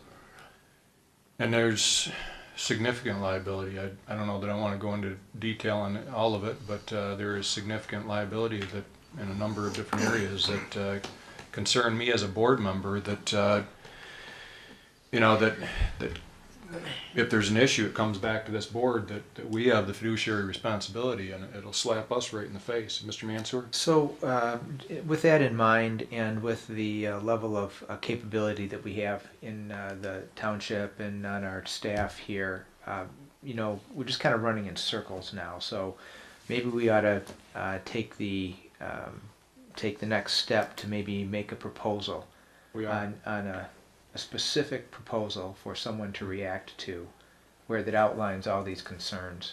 Well, we're doing a couple of different things. So, Mr. Laddie, you want to? We are going to, Mr. Lehman and I are going to gather whatever financial information we can gather and operations issues that we can gather, so that we can answer your question, Mr. Massey, by fully understanding the functions and the allocations of money and things like that, so that we can give you a good answer about what goes where and why. The other thing we're going to do is we set up an appointment to try to draft some proposed language for an agreement moving forward. And again, the way I envision that language, the primary purpose of that language is to update the 1970 agreement, but also to specifically address this liability issue in the employer of record. I think we can also probably address some of the other items that were raised by the Parks and Rec Commission back in the spring, because we might as well do that, right? I mean, if we're amending the agreement, we might as well take a stab at that too. But to your point, Mr. Mansour, we should present them with a proposed document. I would like to just get a consensus of this board, if it's mutual, because I've heard, well, if it's mutual, our concern with the liability that's presented to us. Does anybody not see that issue? Okay. Okay. Mr. Atkins? Yeah, it sounds like there's a couple different things going on, and I think it's real critical in what order we address them, because not one vote or one motion is going to solve this. So I'm hearing a lot of similarities to fire, and when we went through what are our options, you know, Mr. Laddie, you made the comment that the information you got back from the city, you didn't consider it a formal response. Why wouldn't you consider that a formal response when they're threatening to reduce funding, or stating they're going to, or they're starting to get in specifics about building rent and this type of stuff? Well, just because they were, Walt was pretty specific in identifying the legal and legislative committee, whoever that may be, and then at the end of his letter he says, this week the city of Grand Blanc will be discussing your correspondence and your request for changes. I'll keep you advised. This letter is dated January 29th, so I don't know if he means I don't know if he meant last week or this week. But I take those 2 points to mean that the city council hasn't addressed this in one of their ordinary meetings. How is government immunity, it can be permeated, right? It can, under certain circumstances. That if you willfully do something and you know that... If you engage in willful or wanton misconduct, it can be pierced. If you engage in a commercial activity or proprietary activity, it can be pierced. So you have to, if you're operating purely within your governmental function and operating within, I mean, and this is interesting, you can be operating to the best of your ability. You can create, you can be negligent, but if you have crossed into the gross negligence area, or again, if you engage in a proprietary function, or if you abdicate your responsibility, if you pass it off to a shell company, and the shell company turns out to be not collectible, then there will be a team of lawyers trying to connect you to that company, and they're gonna argue that you don't have immunity from that. So you personally are liable. I don't know about that. I haven't explored that yet. Right. And Mr. Chair, Yes, Mr. Massey? if, which I believe the attorney, if Parks and Rec Commission is not a legal entity, can you explain to me how the director can retire and collect a pension and health benefits? well, I think that I'm going to give you a practical answer, because I believe that we have operated as if we were the financial backstop of Parks and Rec. And I think that we have considered over time that the promises that Parks and Rec makes to their employees, we will honor those, assuming that they're reasonable, and assuming that they look and function and cost like our employees cost. And so really it's frankly a matter of just honoring that unspoken commitment that when somebody retires from Parks and Rec and they transition into a different healthcare plan, that and by the way, when I say that, I'm glad that our healthcare provider hasn't raised the issue, but because if they truly are a standalone entity, then how the heck are we insuring people on a health plan? But we want to honor that commitment to the employees. We want to make sure, though, that it doesn't carry on. And we've been lucky to only have, Kay's been a long-serving director. It's relatively easy to handle these commitments now, but we can't have commitments being made that we don't have a direct influence on economically, because we're going to have to honor those commitments because we're an honorable board. I mean, that's. Well, let me ask you a question. I'm not disputing what you're saying, but for clarity, shouldn't the board know what Kay pension is going to be and what her health care responsibility is going to be before she retires? Well, I think the answer to that is yes, and I think that's probably been presented to you in some document. I haven't She seen just it. got her first contract a couple months ago. No, that's not what I'm asking. I'm not talking about her contract. Her first contract as a No. director, she only got in December, I think. I understand what you're saying, trustee, but that's not my question. I haven't seen anything indicating what her pension is going to be and what her health care is going to Through be. her new contract that we voted on, I'm sorry, Mr. Thomas? through you to trustee Massey. November, Superintendent Lima help me out here. I think in November is when Kay got her first contract, and it was it November? Well, this probably would have been set up prior to that. It was June or July is when she got her first contract. But And then I sent it out to everybody, and everyone has a copy of it. But the Parks and Rec Commission is autonomous, where they're the ones that, the way that it's set up is that they're the ones that hire, they're the ones that let go, they're the ones that take care of their budget. Now, I just have your attention real quick. I just sent everyone, again, a copy of the audit from last year from Yo and Yo, and I just sent everyone a budget for this year that we approved in December, end of December. As far as I know, trustee Massey, there's no financial issues with Parks and Rec, that $15,000, the $13,000 that we gave to the Parks and Rec was to catch them up on years and years of being behind one quarter in their health care. Now, with them, I have no idea as of right now, but I have not heard anything that is it a were balanced budget, financial. though? The budget that I sent you was a balanced budget, but it didn't show that they were the 13,000 or 13,000 and change in the hole. It didn't show that in the budget. Our auditors, in the audit that I sent you, it does show that Yo and Yo had great concerns about the OPEB with the retirees, and that was one of the big highlights of it. But I'd like to ask Superintendent Limita about what our liability and what our insurance company said about Parks and Rec? Because that's been alluded to a couple times. Sure, we had a complete audit done by the Michigan Power Plant, which carries our liability coverage of every single department of the township operations last year.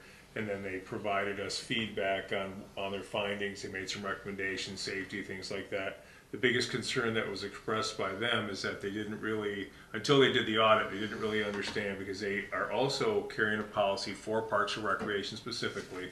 And then we also cover Parks and Recreation under blanket coverage for all of our properties. So there's double coverage, number one, that probably is completely unnecessary as far as the covering the property goes. But I think they're carrying Power Plan more for a liability blanket policy over. The biggest concern expressed by the representative who did that from our standpoint is that the liability could potentially exist in a lawsuit through either employment law, somebody even gets hurt, whatever, because they're not an authority, because they're not a standalone entity, they're not recognized as a standalone entity. It's more of an agreement that, you know, three entities have made together that we're going to form a commission and we're going to abdicate all of our responsibility in that matter and let them carry it out. It's the lack of control. We have none of the control, but all of the liability. And it's just the same thing with talking to Bodman. One of the things when you consider even trying to write an agreement that indemnifies us from any type of employment law or operational liability, it becomes impossible when they don't really have a funding source other than us or running their programs. It's going to come back to the old adage of follow the money, and it's coming back to us. And that would be the concern from a liability standpoint, both from the insurer. And Bodman mentioned the same thing that Attorney Laddie did. Yes, they've been collecting premiums for covering Parks and Recreation, but they would turn around and say, we had no idea that they didn't have their own, they weren't a standalone entity. We had no idea that they, you know, didn't have any of this in place, that they're not recognized as a standalone governmental authority. Here's your premiums back, we're out. And then it comes back on us regardless. So to follow this up, so we have the same insurance carrier with the commission and the township. And what was their recommendation? Become employer of record for Parks and Recreation. So our labor attorney, our general attorney, and our insurance company saying the same thing. And I don't want to put you on the spot, but what is your recommendation? You know, I've been saying it since I got here that my cause for concern is that none of the control, but at least 33 1/3 of the liability. And I think it could get ugly, and I'm sure David could speak to this, but if the liability starts to fall back on us, there's really nothing with Parks and Recreation. Again, there's just no permanent revenue source there for them. If they disappear, if they disbanded and broke up, I mean, they cease to exist. They're not an entity, and the liability's still got to reside with somewhere, so it's going to fall with schools, city, and township. I think it would get ugly with the schools saying, wait a minute, we're not financial partners, we just let them use some of our facilities.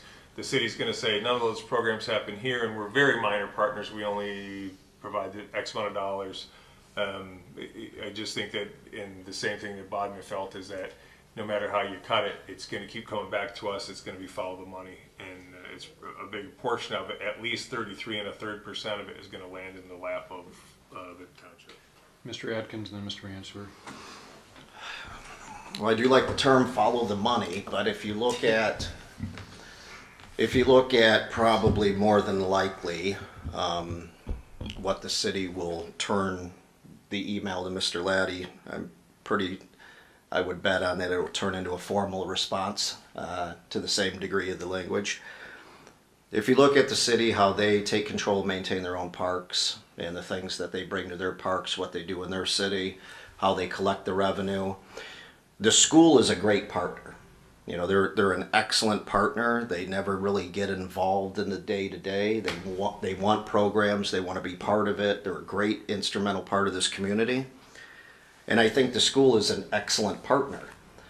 But then taking that a little further, you got to ask, okay, well, if you're the employer on record, so you take on that responsibility to solve that issue, but then you still have an autonomous commission, and at the end of the day, what we need are programs in bicentennial. So you know, it's not physicians or Rust Park or any of that. It's really the township and the schools and maintaining the programs, and then, you know, what does an independent commission do at that point? I have a good scenario for them. They don't worry about liability. They don't worry about employment policies. They don't worry about employer stuff. They worry about programming and providing product. Now, I don't want to use the term. They're not going to be an autonomous. They're not autonomous now, right? And if we rewrite this agreement to deal with these liability issues, I think we'll be able to make their lives a lot easier in whatever form they take. I'm a little bit concerned again with the city taking the opportunity to back out the door on this. So I'm not sure that we would keep the makeup the same, but I would think it would be a blessing to whoever was willing to serve on a parks committee in whatever form that would take, to just focus on programming and what can we do better and what can we do more of. Mr. Mansur? So again, I think Supervisor Bennett, we've come to a consensus on the board here that liability is a concern for us. We have to, you know, push that forward and kind of make some arrangements around that. You've indicated that there's a activity going on to, you know, kind of make a proposal to rewrite this. Yeah. And we've all kind of talked about the same issues over and over again. So, you know, I'm wondering if we can just, you know, Well, there's a couple move other on issues to I that. think we need to bring up. But I would like to just may say one thing with the esteemed Mr. Laddie. I mean, we don't actually have documents and pieces of paper that talk about specific responsibilities. So while it can be the fact that, you know, an observer could say that we own a lot of this liability, I mean, if you go back and you try and lean on documents, it's, you know, we don't have that. That is a fair statement. Yeah, so we have to clean up that along the way. Mr. Massey? Let me get back to the question I asked Trustee Thomas. And let me be a little more specific. I asked you about Kay's pension. You gave me a vague answer. Now I'm going to be specific. How much is her pension per year? I'm gonna have to ask Supervisor, Superintendent Laddie. Is that a Well, point of let me ask our attorney for a minute. I want a clarification. Is this public information that is discussed here, or? It is, but I appreciate the line of question and the reasoning for it. But I don't. I mean, it's public, so you can answer that if you want. Pension is zero. She doesn't have a pension.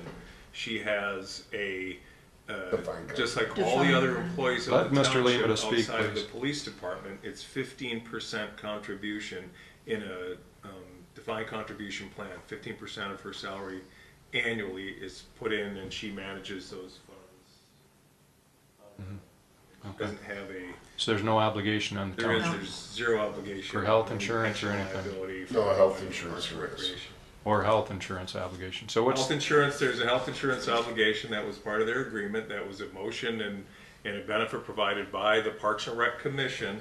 I believe it only covers the director and the assistant director, and it was for health care and retirement, and I don't have their agreements in front of me, but it's a dollar amount, a set dollar amount. It's not carte blanche health care for life. It's a set dollar amount that they will be provided in retirement until they turn 65 or something.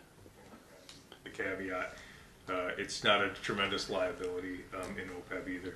So what, Mr. Thomas had mentioned that in the Thought it audit, was that the OPEB was a concern for the auditors, is that? Yeah, that was in there, and I think it's, healthcare's up until 65, then it goes to Medicare, and then I believe that we pay a supplement until the time of death. But we do pay a supplement. So what was their concern with the OPEB? That It's underfunded, Okay. and we Well- haven't had an actuarial. Well, one of the things that 12 we're looking at years. with regard to the fire is actually, you know, the Well, we didn't have OPEB an liabilities. actuarial. We have not put any. The commission has not put any money into it in 6 years. Is the OPEB reported to the state of Michigan? Because I know we have to, I mean, we're we're trying to abide by the state, looking at how much we funded OPEB and wondering if we're gonna meet their criteria. Whose does this fall on? Is this part of our, It's a great question. It's Okay. not part of the township because it's been handled by the Parks and Rec Commission. I don't know if they had to comply with Public Act 202. If they were, they should have gotten the thing from the state last year that they would have had to request a waiver if their OPEB wasn't funded above 40%. And obviously it's not funded above 40%, so I mean, I can't answer that because question. I believe what if it's under 40%, then you get a corrective, you've got to put together a corrective You had to action request a plan. waiver. If the waiver isn't approved, then you have to complete a corrective action plan and submit to the State Tax Commission. So who absorbs that OPEB if we become the employer of record? Obviously, you will as the employer of record. It isn't divided up amongst the 3 entities? Should be. Should be. So if it's a couple $100,000, it's, I don't know what it is. I haven't looked at what that amount is, but I'm not sure I'm looking at the right amount, but it's in the 100 to 118 range, just in that audit. So 33 and a Okay. third from each partner. Ms. Lane? I do want to remind the board that up until Kay was hired and to this date, the schools were the employer of record for Charles Creasy and are handling How long has Kay been with us?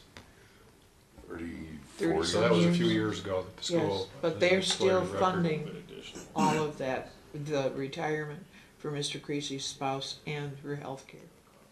But the agreement also states, Clerk Lane, that the schools are responsible for their retirements. It doesn't say Mr. Creasy, it says for the director and assistant director, and it says that in the 1960, 75 or 70 agreement. And obviously that's not happening. In the same agreement, it says the city is responsible for all rent and lease for an office space. And that's not happening. But it says the school's financially responsible, and we know that's not true. Okay, so I'm just pointing out though, it's not, it's to be debated whose responsibility that is and whether or not it's being reported to the state, we really aren't sure. It is, and these are among some of the other issues. We talked at our meeting in July or January about other things that are not being abided by, and other things that have, from a practical standpoint, have been handled but that are not reflected in that agreement. And let's make the agreement match what's actually happening. Okay, we're gonna move on just a second here, Mr. One- Atkins. I just want to ask Mr. Laddie the same thing I asked on fire. So if there's an agreement, then it's being selectively followed or enforced. Is there an agreement? As I recall, you weren't exactly happy with my answer. He's giving you another chance. No, I would. No, it doesn't. That agreement does not represent the relationship, and so it is not functional. Okay. Okay, well, we're gonna, What is, Ms. Lane? well, my question is, we've had vast discussion tonight, but what does this board, or are you, Supervisor Bennett, planning on doing? I mean, we have I appreciate the letter from Brad Hester saying that the commission's willing to work with everybody to get everything straightened around. But are we directing Attorney Laddie, besides his initial discussions with Mr. Lemata to come up with the finances, what I think, other yeah. 1, 2, 3 steps are we proposing think we're tonight, or are we Thursday. going to discuss it later on, or? Well, Mr. Laddie explained a couple of things, but if you wanna read. Yeah, those. we're gonna. Well, it's gonna be a team effort. Mr. Bennett, Mr. Lemata, myself, and Mr. Atkins are gonna take a stab at a draft that reflects Our concerns. our concerns and also what you know to make sure the agreement actually covers all the operations as they currently exist and need to be in the future. In addition, I think you and Mr. Laddie are also going to, or you and Mr. Lemata are also going to meet with some staff people with We are. Parks and Rec. Yep. And just go through operations to see how things actually work and how things fit together. Well, and that's, and again, to Mr. Massey's point, we need to understand exactly what it does and why before we can rewrite the agreement. And there's a lot of great information. There are people that can bring us up to speed and help us out. There's people in this room that know exactly, a lot of the answers we're looking for. We'll just gather it all together and put it down and give you something to consider, and then give them something to consider. Ms. Lane? For the next meeting, Well, I don't know the if it'll be that not quick, for but Thursday, but by the end of the month or next month. we'll work on it as diligently as we can, but we have some homework to do before we attempt to rewrite the agreement, as Mr. Laddie said. Yeah, that's true, but this is a front burner issue because again, Yes. everyone needs to move forward. We need Parks and Rec to continue to operate as they are with programming, the upcoming season. Right. We need them to implement whatever decisions they need to implement. And I think, one of the concerns that brought up when we were talking about fire was that, at the top of our list is taking care of residents. And I was kind of disappointed by the letter that we received from the city that said that, with regard to mutual aid, we've never considered that we wouldn't provide mutual aid or that we would let anybody in the city go without service. And the same goes for Parks and Rec, that at the top of our list is making it a stable organization for the community and being able to provide top-notch service. And any changes we make is to stabilize and to keep the liability limited and make it better. So These should be small tweaks. This shouldn't take a long time with a bunch of legal treatises going back and forth. Right. These should be relatively easy fixes because the operations of Parks and Rec and the programming are fantastic and they need to stay that way or be better. It's great. Right, exactly. Okay, so So on Thursday, we're going to see kind of a rough draft of what we talked about tonight, and then talking about, I'd like to see this more in writing. a rough draft of what? Of our agreement. We ain't gonna work that. Doesn't happen that quick. With all due respect, that won't be I would give them till a couple weeks to get with a couple of the staff members to understand the inner workings, and then also give us a couple weeks Is to there a way draft that it. we can get an answer from the city's attorney on the funding, On what part of the fund? the Parks and Rec, where they want to defund the Parks and Rec to a total of $36,000? Well, I think part of it is us understanding how it works first. And yeah, so I think that's how I'd like to do it. we're And gonna then- take a deep dive and take a look. And with that, and this is something we'll discuss obviously with the group I mentioned. Maybe you guys will look at the draft first, but then you'll help me draft a letter to Mr. Griffin as to what we produced and why, and why would they have the position that they're going to back their funding up by half. But we will address that, and I think we can have at least the framework to you by your February meeting for consideration. I don't know what. By the I don't know fourth what Tuesday, you mean? Events. Of March meeting? You saying the No, fourth Tuesday? don't we have a last Tuesday of February meeting? Yeah. Uh-huh. So maybe we can have at least some broad strokes Yeah. for you. Well, I'm very concerned with them defunding the Parks and Rec to where they're already working on the new book coming up for the spring and summer and fall programs. Well, I can't speak for you guys, but I would think that if they back their funding down from 40% to 20%, that you guys are going to be able to guarantee to Parks and Rec that the funding, the sources, the economic sources for funding programs will continue. Yeah. Is that a fair statement? I would concur. Yeah.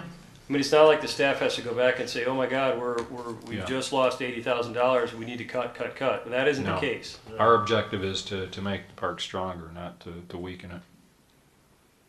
So, okay, let's keep moving. So our goal, Mr. Thomas, will be the fourth Tuesday to have some drafts and have some information, but I'm sure we'll share it if we can prior to that. Mr. Chair, I have a Yes. concern. That's very quickly. You think the attorney and the I have superintendent confidence in the attorney and the that they'll be up burning the midnight oil? Well, we're keeping Mr. Laddie very busy these days with everything from DDA to Let's fire talk to about Parks fire. and Rec. So Yes. We may have to get a bunk here for him. The next item on the agenda is with regard to, let's see here, item E. And the board will consider a motion to approve the attorney's recommendation regarding the format for all resolutions of the township. Mr. Laddie? This is just a really sort of a formatting comment based on our formal resolution to the schools and the city about Parks and Rec. And we've talked about ordinances and resolutions, and we've talked about the need, last month we talked about the need to communicate as a board through a resolution. And the process went pretty well. I just refined it a little bit. And that is that when we have a resolution that's not, and the issue is if we make a resolution during the course of a meeting and we don't have it pre-written, I propose that I'll draft a written representation of what you did at your meeting, submit that to Mr. Limita and Mr. Bennett. Mr. Bennett, if he approves, will sign it, and then it'll go to the clerk for certification that resolution passed during a meeting. And that way we'll formalize our process. We did it last month and it worked pretty well. We had a couple of issues, but. Ms. Lane? My only suggestion is that if you submit a draft to Mr. Limita and Mr. Bennett, that's fine, but I think this board, once they have a discussion like they had tonight, and if it had resulted in Mr. Laddie do a resolution, I think the board as a whole would like to see your draft so that they feel comfortable with it. And then as a legal correspondence, they only respond to you.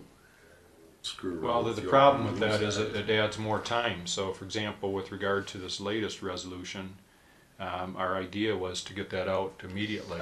And if we would have had to come back to the board, we would have had to have a meeting. Mr. Mansur, or Mr. Massey? Mr. Chair, Yes. we're reaching a critical point with so much on the table.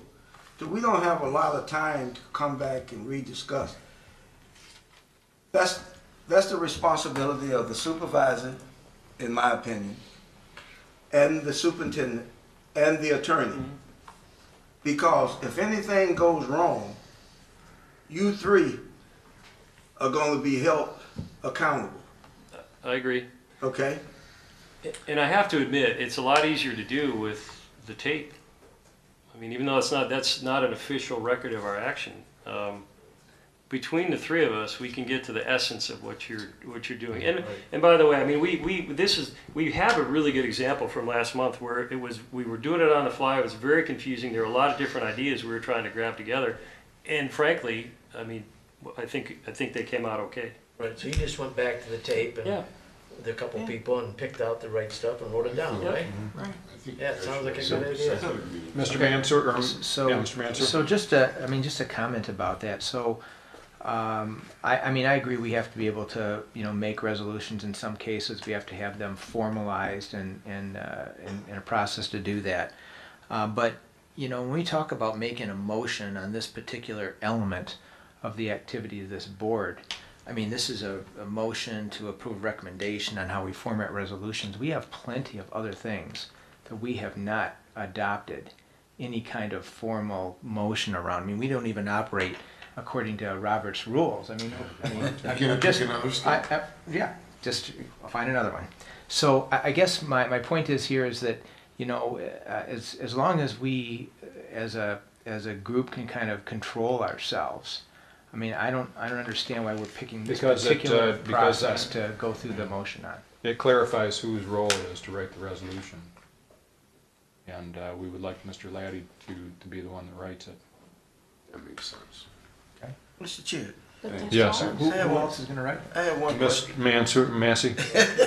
I get this straight here. I look like Al Mansour, right? I know that. But I have a question for the attorney. Did you say that you would sign it and the superintendent? No, the supervisor would sign it. Okay, let me ask you a question. If the supervisor is out of town for a couple of weeks, who would sign it? Well, That's an interesting question. yeah, that is an interesting question. I would say then that the clerk would sign it. I disagree with that. I would say that the superintendent should sign.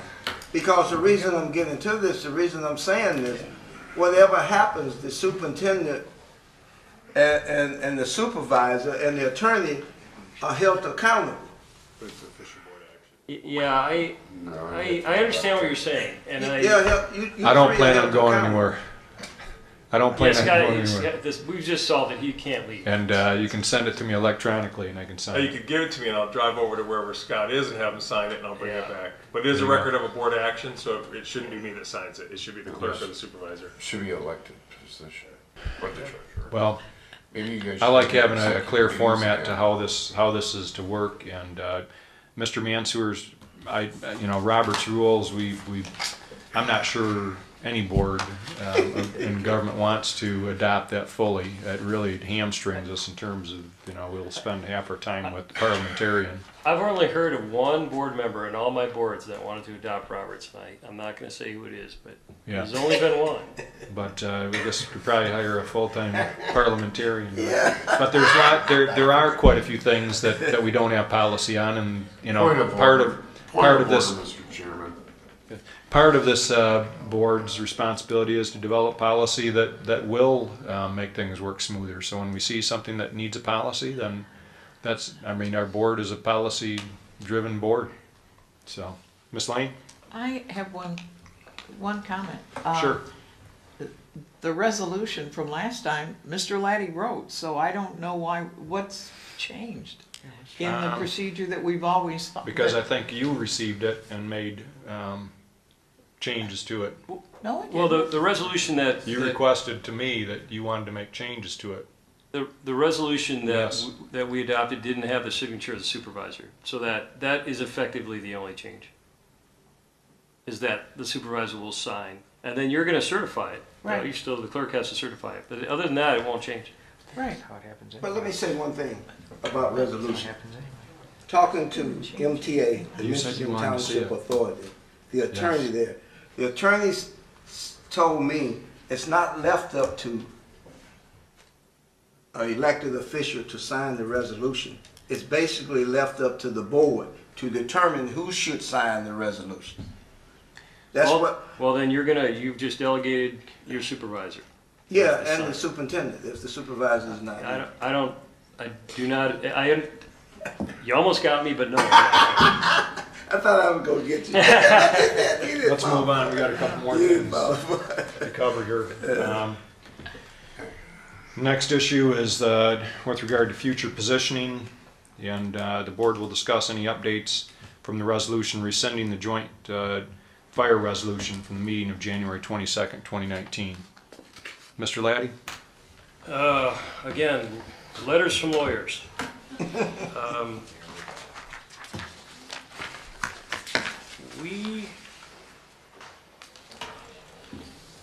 I corresponded with Attorney Griffin, indicating that, explaining to him and reiterating really the offer that we had made to provide services on the heels of our resolution rescinding the joint resolution creating the fire commission. I had asked for a timeline because back in December, we were talking about the purchase of an important fire truck, and we decided that we needed to defer that to handle some fire commission issues and to figure out what direction we were going to go. And we had put that off, I think, 90 days from December. And I wanted to make sure that Mr. Griffin understood that we were on a timeline because we have, again, this equipment obligation that we need to meet.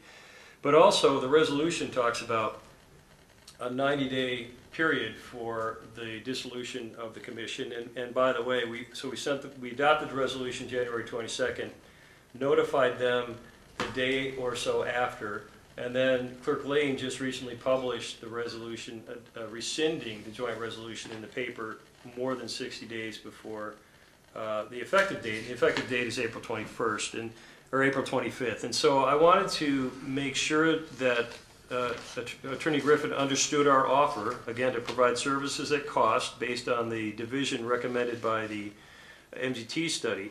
But also, I reasoned that if they're going to explore, I guess, the option of getting service from somebody else. They may have already considered that, but also it seems that they should be able to give us an answer whether they want to begin negotiating with us by March 1st or not.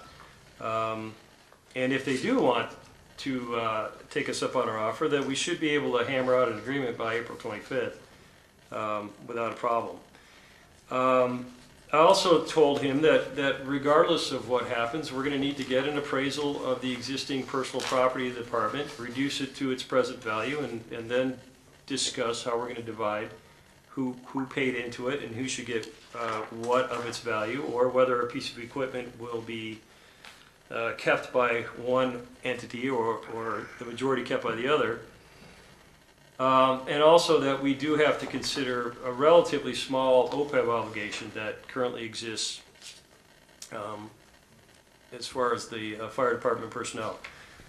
What I got back from Mr. Griffin was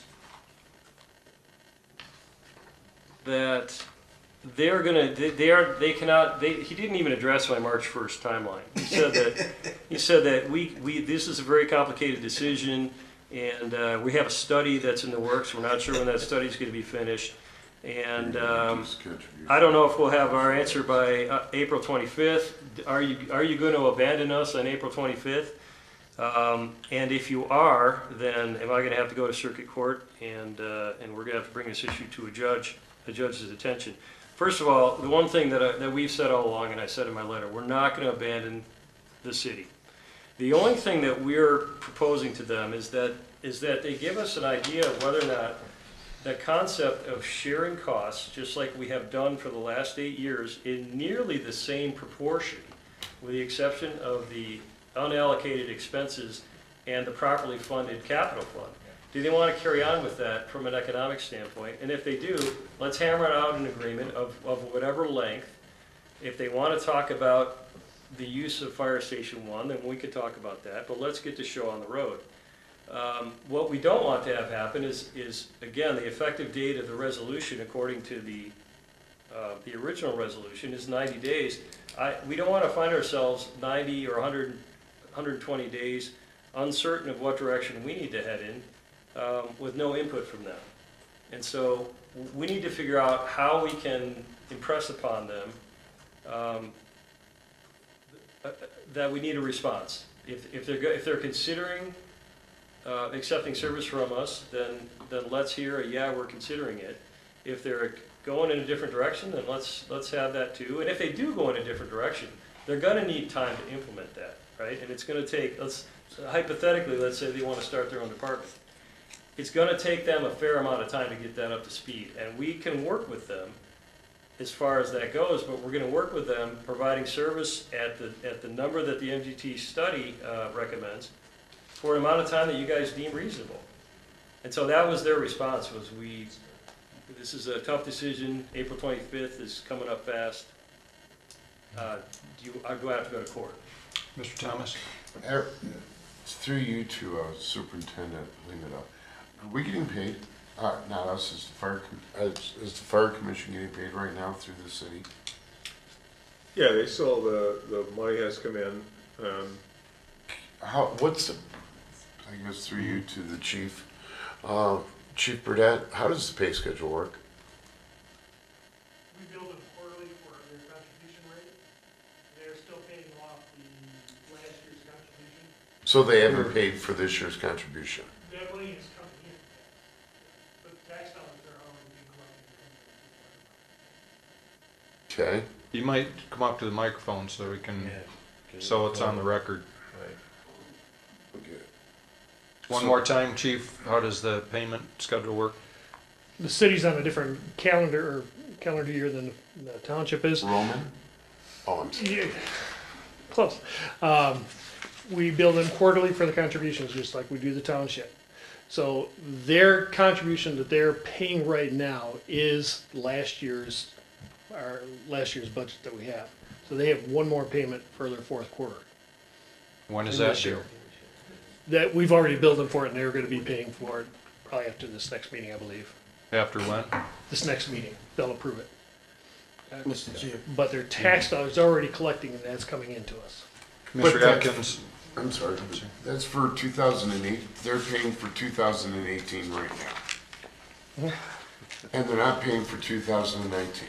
Not their quarterly contribution yet, because they have not been billed that portion yet. This Don't gets leave. very confusing. Don't leave, I've got a question through you to trustee Massey, the fire commissioner. When you asked me to go to that meeting in December, Yes. didn't Jamie Weasel, at the time Commissioner Jamie Weasel, say that they've already started to pay the 1.5 mils? Or they said that they were gonna contribute the 1.5 mils and asked why we weren't doing the same? Yes, he brought up an issue similar to that. But let me make a comment. Based on our resolution, I'd like for the attorney to weigh in on this. Based on our resolution, they will pay up until April the 24th. Or what is that, April 21st or whatever? April 25th, I think. April 25th, okay? That's the deadline. So they have to pay whatever's required up to April the 25th. Well, for sure, under our Yes. under the previous ordinance. Yes. Right. Okay. Okay, so when are they done paying for 2018, chief? Through you. After I'm the sorry. next quarter, or I mean, after the next this, meeting. this final quarter. They pay by quarter, right, chief? Pardon? They pay by quarter, Yes. yes. So after their board meeting tomorrow, they will submit payment. Is the plan. I should be receiving a check through that. They have been billed for that service. Mr. Atkins? Well, it's just real disappointing that we keep hearing the city painting a narrative around the fact that we're not going to provide service, and this is coming from their attorney now. True leadership that we display here. We convince our residents that we're doing the right thing and they're going to be taken care of. They're absolutely doing the opposite, and I don't know how to get that out any clearer, that our first responders are professionals. If there's a fire, there will be coverage and it will be taken care of professionally and on time and all that good stuff. So yet again, it just shows that this date of April 25th can't come and go fast enough, and so we can get on and turn the page and get on to some other things. My question would be to Mr. Laddie is, these issues that Mr. Griffin is saying that they may need more time, they're pretty simple things, right? 2 or 3 meetings, you got to decide, are you going to do pay as you go, or are you going to buy it from us, or what is it that he doesn't think he can get it done in 8 weeks? If they were to start up their own department. Well, yeah, and I think Dennis is right. If they're going to decide whether or not, after we've captured the unallocated expenses and implemented the capital fund, if they're going to decide that that is a deal breaker for them, and they're going to head off and start their own department, they're going to need a lot of time to start their own department. They're going to need equipment. They're going to need a hiring plan. They're going to need. It's going to be very complicated, and that's going to take time. And here's an idea for you. If that's what they decided to do, you guys might say to them, "Fine, we're going to starting on April 25th. You're going to start paying the equivalent of $344,280 over annually. And how long do you want it? Do you want month to month? Do you want 6 months? Do you want 9 months? Well, what do you want? Godspeed to you. Yeah, and that way they can put their fire department together and then switch. Well, I do believe there needs to be a time frame, that this can't go on infinitum, that. Give them a time infinitum. frame. April 25th, and say we want it. I'm sorry. Well, you're right, we have given them a time frame. And Mr. we say Lehman? we want an answer. Are you gonna buy it from us? Are you buying it from somebody else? Or are you gonna start your fire department? No, don't give them any more time. I'm not asking for consensus, but my true feeling is don't give them any more time. Tell their attorney that we gave you the 90 days. 90 days should be able to be a staple of time where you can decide if you want to purchase it from us, start your own, or buy it from somebody else. Not saying that we're going to just say, okay, April 25th, you're done. No, it's just, we're saying that we'd like an answer by that. Well, let Mr. Lima do it, because he's doing a lot of the legwork on this, respond if you could. And so, Attorney Laddie and I are gonna arrange a meeting with, an attorney from the Fahey law firm who's, gone through several of these. If you guys remember, the MTA had a publication out in December, called Breaking Up is Hard to Do. It talked about dissolution of joint agreements, and specifically fire agreements. They used Garfield Township, for example, and 10 entities in there, and how that broke up after many years. We're going to speak with him just to help us move this thing along. But the thing to remember is, yeah, April 25th is the date because we were required to give notice, and I know they said something here that was the arbitrary date. Well, it's not an arraptrary date. It was a date required by the resolution, and we gave that date. It was not arbitrary. It's very specific as required by resolution. But we're not pulling out. We want the residents to know that these guys are professionals. They will be there to put out fires, where nobody's life is going to be at risk here. We knew that the breakup would take longer than 90 days. We know that you're going to have to value assets. We're going to put all that together. It's a divorce. We're going to talk about grandma's china and the toaster and maybe some kitchen cabinets. I don't know. But Don't bring up kitchen. But as we go through it, we're going to be, it doesn't have to be full of animosity. It can be amicable. We've decided that we want to go in two different ways to offer fire protection. They feel they have a different plan or a better plan than ours, then that's okay. We'll support that. But I think in the meantime, we have some very valid concerns about capital. This is what started this whole thing. We were underfunding capital. And so we've been having conversations. I asked Chief Burdett to be prepared to talk to the board tonight about purchasing some vehicles. We're going to get that rolling now. And Chief, if you'd like to address that with the board now, it's probably fine.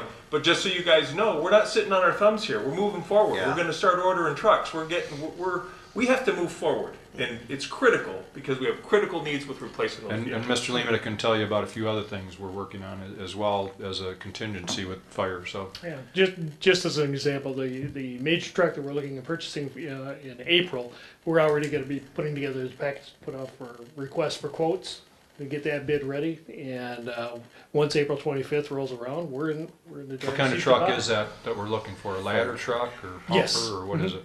A ladder truck? Yes, it's a single axle ladder truck. But Chief, that doesn't matter if the city is with us or they hire from somebody else, no matter what, we're still buying that vehicle. Yes. Right. And I'm under that impression, and that's why I want to get this going. I think that's Well, what and we will pay for it, the township will be paying for that, right? I mean, it's not the commission or anything like that.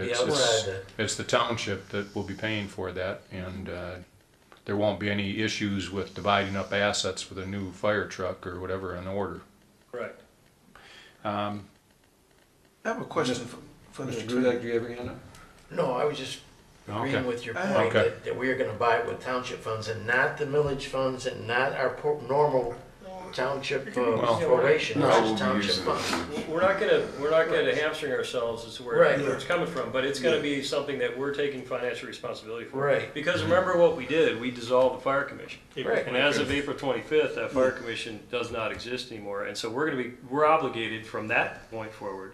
Take care of residents. If we buy a truck, we're gonna pay for a truck. We're not gonna subsidize the city anymore in fire service or parks and rec service. Well, and that's, for fire service, here's the interesting question that we'll have on the 25th, and I'm looking forward to Mr. Fahey's comments as well, but, Fahey. Mr. Fahey, he's they're a firm in Lansing that we're gonna consult with. They've been through this before with other communities, but the only, to answer Mr. Atkins' question, what would be the reason for the delay? If their study's gonna tell them how to start, if they can start a fire department, or if it's better to go with us, I guess that might be one reason that they might hold off. The only other, if they're gonna try to use a study to try to chip away at the joint study that they participated in from MGT, that isn't gonna work for us, because we're not, our deal is based on, first of all, our previous 8 years of experience with the financing and operation of the department, number one. Number two, it's based on that joint MGT study. So if there's an idea that they have that they're gonna take that time to try to make a better deal with us, they should not be spending time doing that. Because my impression from you is that there's no better deal coming. this is the deal, it's based on the study, it's based on our experience, and the only reason you need to delay is if you're gonna decide whether or not our deal is one you should take, if you can get a better deal from someone else, or if you're gonna start your own department. Those are the only reasons for time. Mr. Chair, Mr. Massey? let's talk about the letter that the attorney wrote. If I'm wrong, I'd like for you to correct me, Attorney Ladd. That letter is invalid as far as I'm concerned, and I'll explain why it's invalid. The letter did not meet the requirement of the resolution. So it's left up to the attorney to state, to give them more time or not to give them more time, which April 25th is the deadline, because based on his letter, I don't have it before me. He started out saying, well, I'm late and I didn't respond in time. So when you don't respond in time, you're at the mercy of the court, which we are the court and the judge right now. Well, right or wrong? Well, the interesting thing is the resolution. The 90 days came from the resolution, and it says that if there is an involuntary dissolution through rescission of this resolution by either the city or township, a written notice shall be prepared and forwarded to the appropriate public officials 90 days before the effective date of the action, as well as published in the paper of general circulation prior to the effective date of the action, to adequately provide for an orderly transition to the reporting relationships that existed at the time the Fire Commission was established. I don't exactly, the way I take that last oddly worded clause is that it's so that we can unwind ourselves. Right. That 90 days isn't a time to think about things, it's a time for us to unwind things. And here's the practical effect is nothing's going to change, except that there's going to be a recognition of the unallocated costs and the capital fund. Everything else will carry on the same for them. They won't even feel it, except it'll cost a bit more money because, as Mr. Thomas pointed out, turns out we've been leaking a little money every year that we haven't allocated for. So, but you didn't answer my question. Is the letter invalid? It's not responsive to the resolution. But it isn't required that they, I mean, we basically put them on notice. It doesn't matter. That was responsive to your question, but, Hey, but I didn't say you were wrong. No. I didn't say that attorney. he didn't, the letter, it pretends that the resolution doesn't exist. Right. Yes. It's like, where'd you get that? Where'd you get the 25th? Mr. Guzak? So that letter doesn't do anything because we're following the proper procedures from the state and we're giving them a notice and they can say whatever they want. It's going to go down on April 25th, right? Well, what is going to occur from our standpoint is that the commission will be dissolved and that we'll be taking on Right. the full burden of operating the fire department with an offer to provide them service at cost. Right. And not even and there isn't a single dollar added to that at this point in time. It's just what they would be paying if we carried on with another 10-year joint ordinance and the commission was in place. It'd be the same deal. So we're right now researching Fraser's, Mr. Lemina. Yeah, so I've reached out and, we were waiting to hear back from where the city wanted to go. Mr. Laddie was very specific when he asked if they would like to participate in the selection of, we'll put out RFPs and get submittals for RFQs to see who would be willing to come in and do the valuation for us. But they didn't respond back to that, which is kind of strange. It was a direct request to respond back whether you would participate or you wanted to share the same one, which we thought would probably be much more conducive than us get one, they get one, and then we try to split the baby or whatever. It probably makes more sense to just share one. We can start the process again and ask them if they would like to participate in the selection process, and if they're non-responsive, I guess we move forward. Yeah. We like I said, we're moving forward regardless, and we won't allow it to be drug out. Are we on a timeline for getting that appraisal done? I mean, what do you personally think? don't think that's not as Not a pressing issue? Yeah, that's not as pressing as, Well, first of all, recognizing our operation, that we're assuming all the operations. So that can be done at a later date. The thing though that I want to consider is, let's say the April 25th comes and goes with, and they're going to have an answer before then, I would think.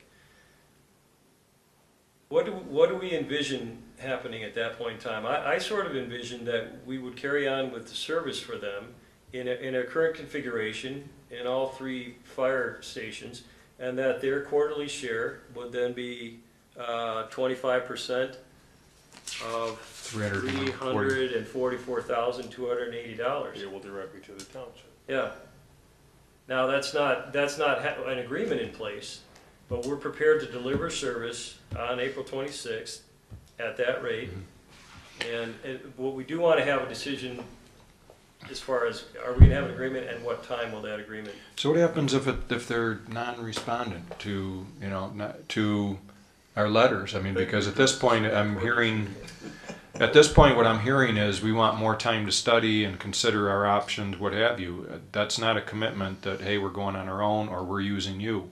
And at some point, I mean, we need to know those answers. I know you put that in the letter, but what recourse do we have if they're just non-respondent to our request? Well, one of the things that Mr. Griffin did put in his letter is he was concerned that we're going to leave them high and dry for service on the 25th, and he can rest assured that we're not going to do that. But he said, do I need to go to circuit court to seek an injunction that prevents you from, let me get this right. The township, such action by the township is without merit and will risk lives and damage property. We're not going to do that. We've never said we're going to do that. We would never do that. If they want to argue about nickels, then we will carry on with the MGT study dollars for what we consider to be a reasonable time. And again, I think it seems to me that if you're seriously considering our offer, which by the way has got to be the best offer you've got unless you're going to start your own department, you should know that answer fairly quickly. If you're going to start your own department, tell us you got it.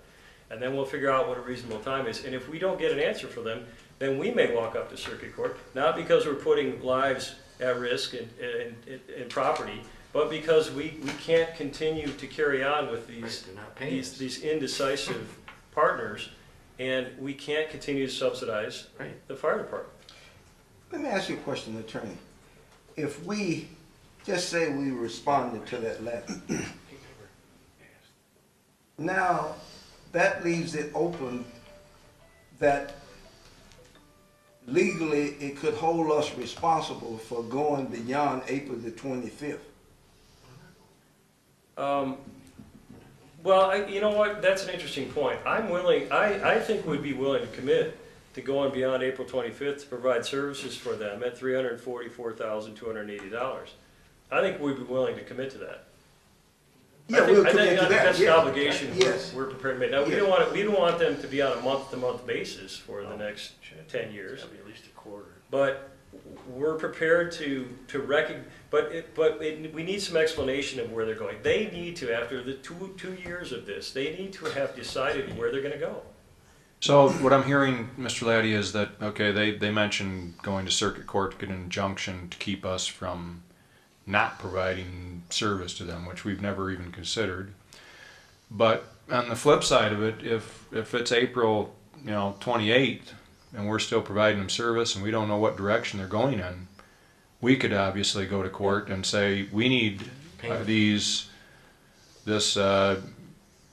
entity that we're providing service for, this municipality, to decide whether they're going to pay us or they're doing their own thing, I guess, right? And then the judge would order them to decide. Yeah, and by the way, having a circuit court intervene or having the court appoint a mediator or whatever, that's all fine with us. Right. We've behaved, in my opinion, in an eminently reasonable way. And I'm happy to explain that to a judge or a mediator, and I'm happy to tell them what our timeline is and what we're doing. That is not a bad idea necessarily, especially as you point out if they continue to not decide, because their lack of decision is just it hurts everybody. Well, I think the study that's going on right now is an efficiency study. That's correct. Which I'm not sure how efficiency is going to work if you don't have a fire department.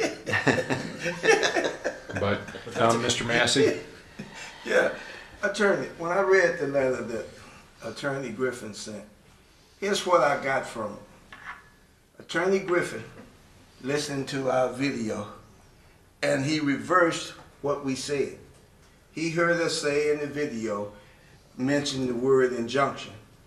So he decided to incorporate that in his letter. That's basically what he did when I read the letter. That's the way I interpret it. I'm not asking you to concur to what I said, but I'm just saying the way I interpret it. Could be. So, I don't disagree.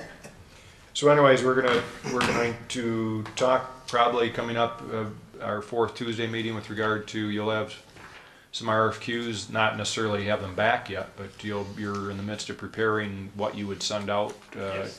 to request. We would take a look at that, I guess, as a board to see what, and go through what's gonna be requested. Is that the idea, or how does that work?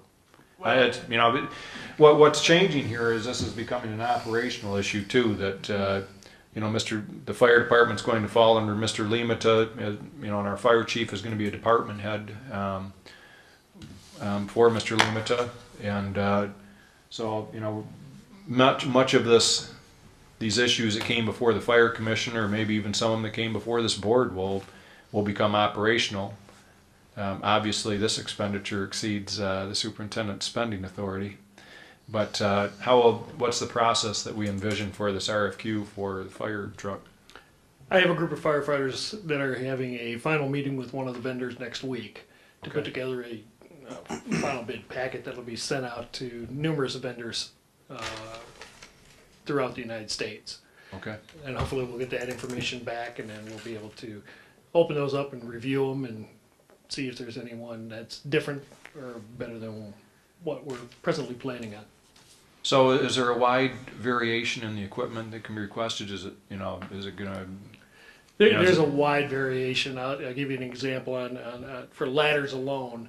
You can have a steel ladder, you can have an aluminum ladder, you can have a painted ladder, you can have a bare ladder that can show cracks, how it's constructed, pump capacities, suspension systems on trucks.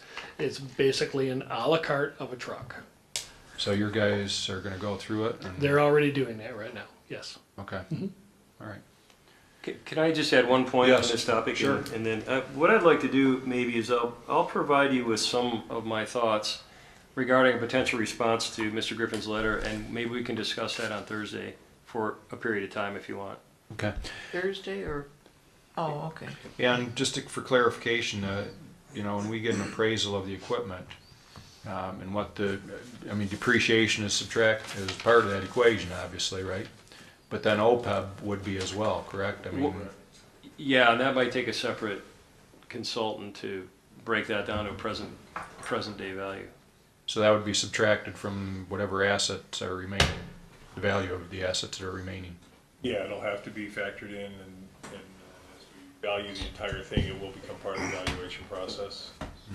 Supervisor Mr. Mansour? Bennett, just in the in the way to kind of be more expeditious about this, is it worth it for us to take another step beyond what we've said to the city before in terms of outlining an agreement?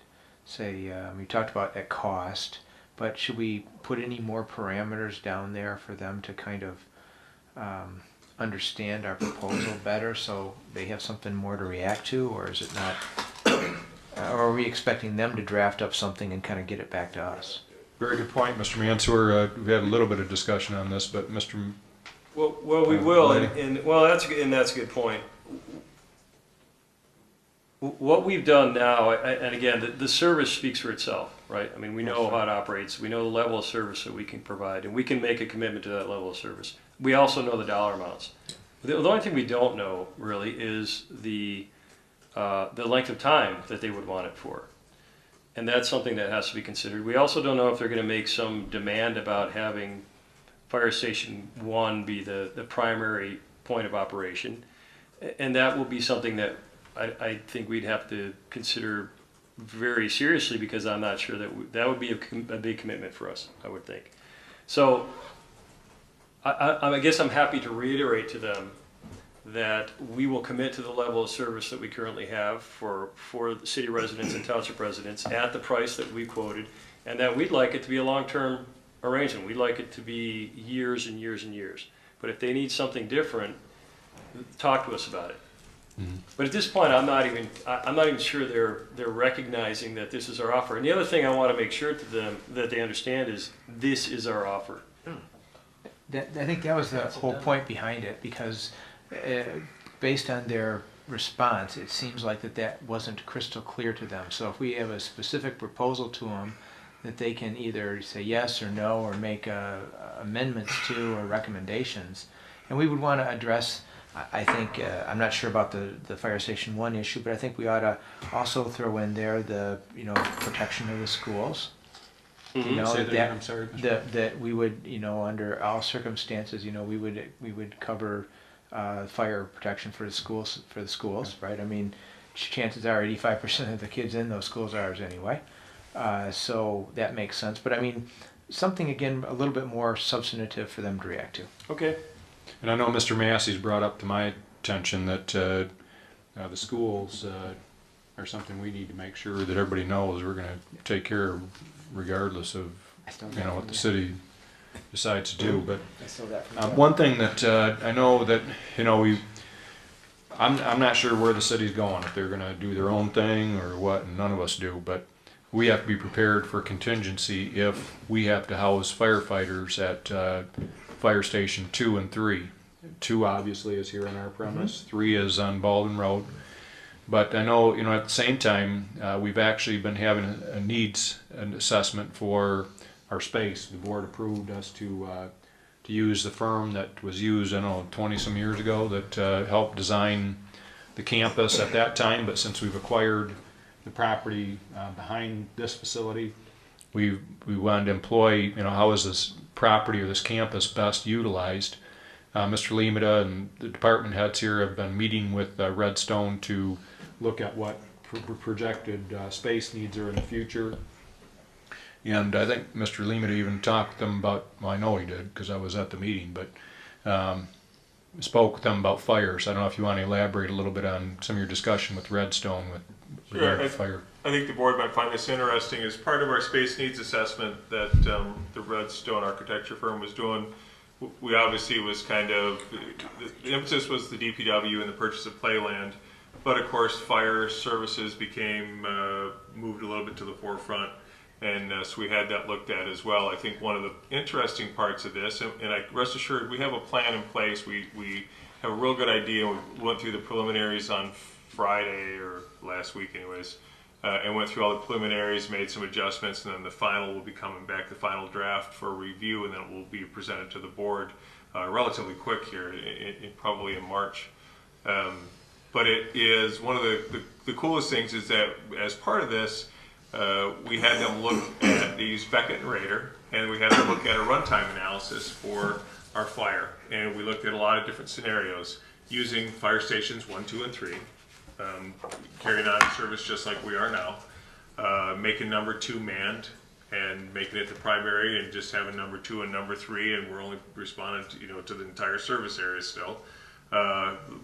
Putting a new fire station in at the corner of Dort and Grand Blanc Road, and what that would look like with keeping that one as the main and having 3 also running, and again moving number 2 instead of as part of this facility but over to the playland property.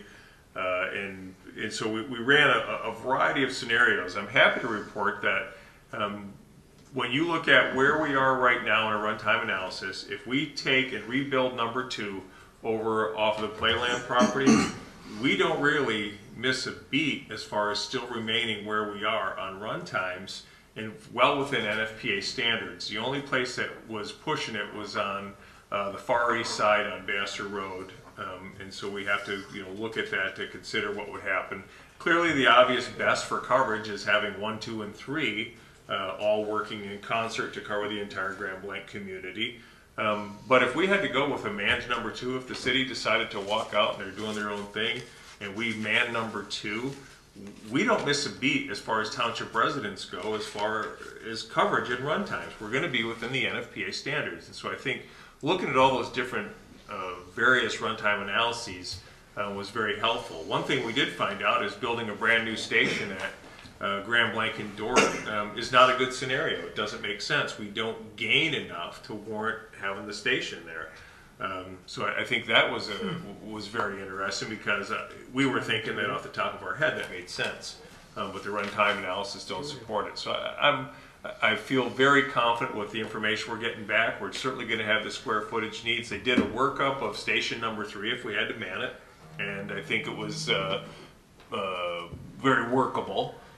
Station number 2 here, I mean, we can make do with whatever we have to make do with while we build the new one, if that was the case, onto the playland property as part of the DPW building and the fire department going in at the same time. So we feel very confident based upon the results we got back from Redstone that from our standpoint, being able to tell residents and show them facts again that, look, we can allay your concerns about any type of slowdown in response times. Even for us to respond from 2 to the city, and especially where the vast majority of our incidents are now, and even if the buildup on the south end became more warranted, we can hit all of those places from a man station number 2 within the NFPA standards without really having any effect on what our run times are now. So great news as far as that goes. We will be prepared to meet the future.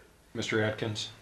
Yeah, I'd just like to say, as this thing's winding down, this joint agreement or commission, there's no reason to assume that cooperation will improve in these last couple of months. So, not to get too far ahead, but the little concern I have is that they're not responding back to the offer of joining in on the appraisal study.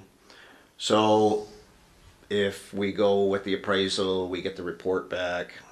We already know how they view reports that they're not involved in, and even the ones they are. What happens then if they decide that they're just not going to honor the report, not pay the share of the assets? Like, how tricky does that get? Is that litigation at some point, or? Yeah, potentially. Okay. But again, that's about money. And if you think about it, and again, I'm not an accountant, but if you think about the cash value of our current assets, and then you back out somewhere between 75-25, 80-20, 84-16 of their contribution, again, given the current value, that is not a huge amount of money. That isn't going to buy you a fire truck. and so if we're going to quibble about that, we can take a lot of time to do that because it's not going to amount to anything that substantial. Okay. Yeah, I wasn't sure how big or small the number was, so that's. Well, we have the depreciated value, I believe, in the last audit of the fire department. So that's part of the factor right there. If you want to shoot high for what they're going to get, give them 25% of the current value of the equipment, whatever that is. That's what you're talking about. And that's including OPEB? No, that's not including OPEB. Okay. They're in for a share of OPEB. Mm-hmm. Okay. You guys can just flip it. Well, I think so. We have future agenda items, and then we have some board reports. But I think we want to go through those on Thursday. Okay. Yeah, and I think we're going to have some other things Thursday to discuss in the executive session. So, okay. I don't know if Mr. Mansour is up to it tonight. But Well, could I make a motion to adjourn? you could. Are you making one? I am. Support. Okay. All those in favor? Aye. And opposed? Thank you, everyone. The snowplow ran into the warehouse.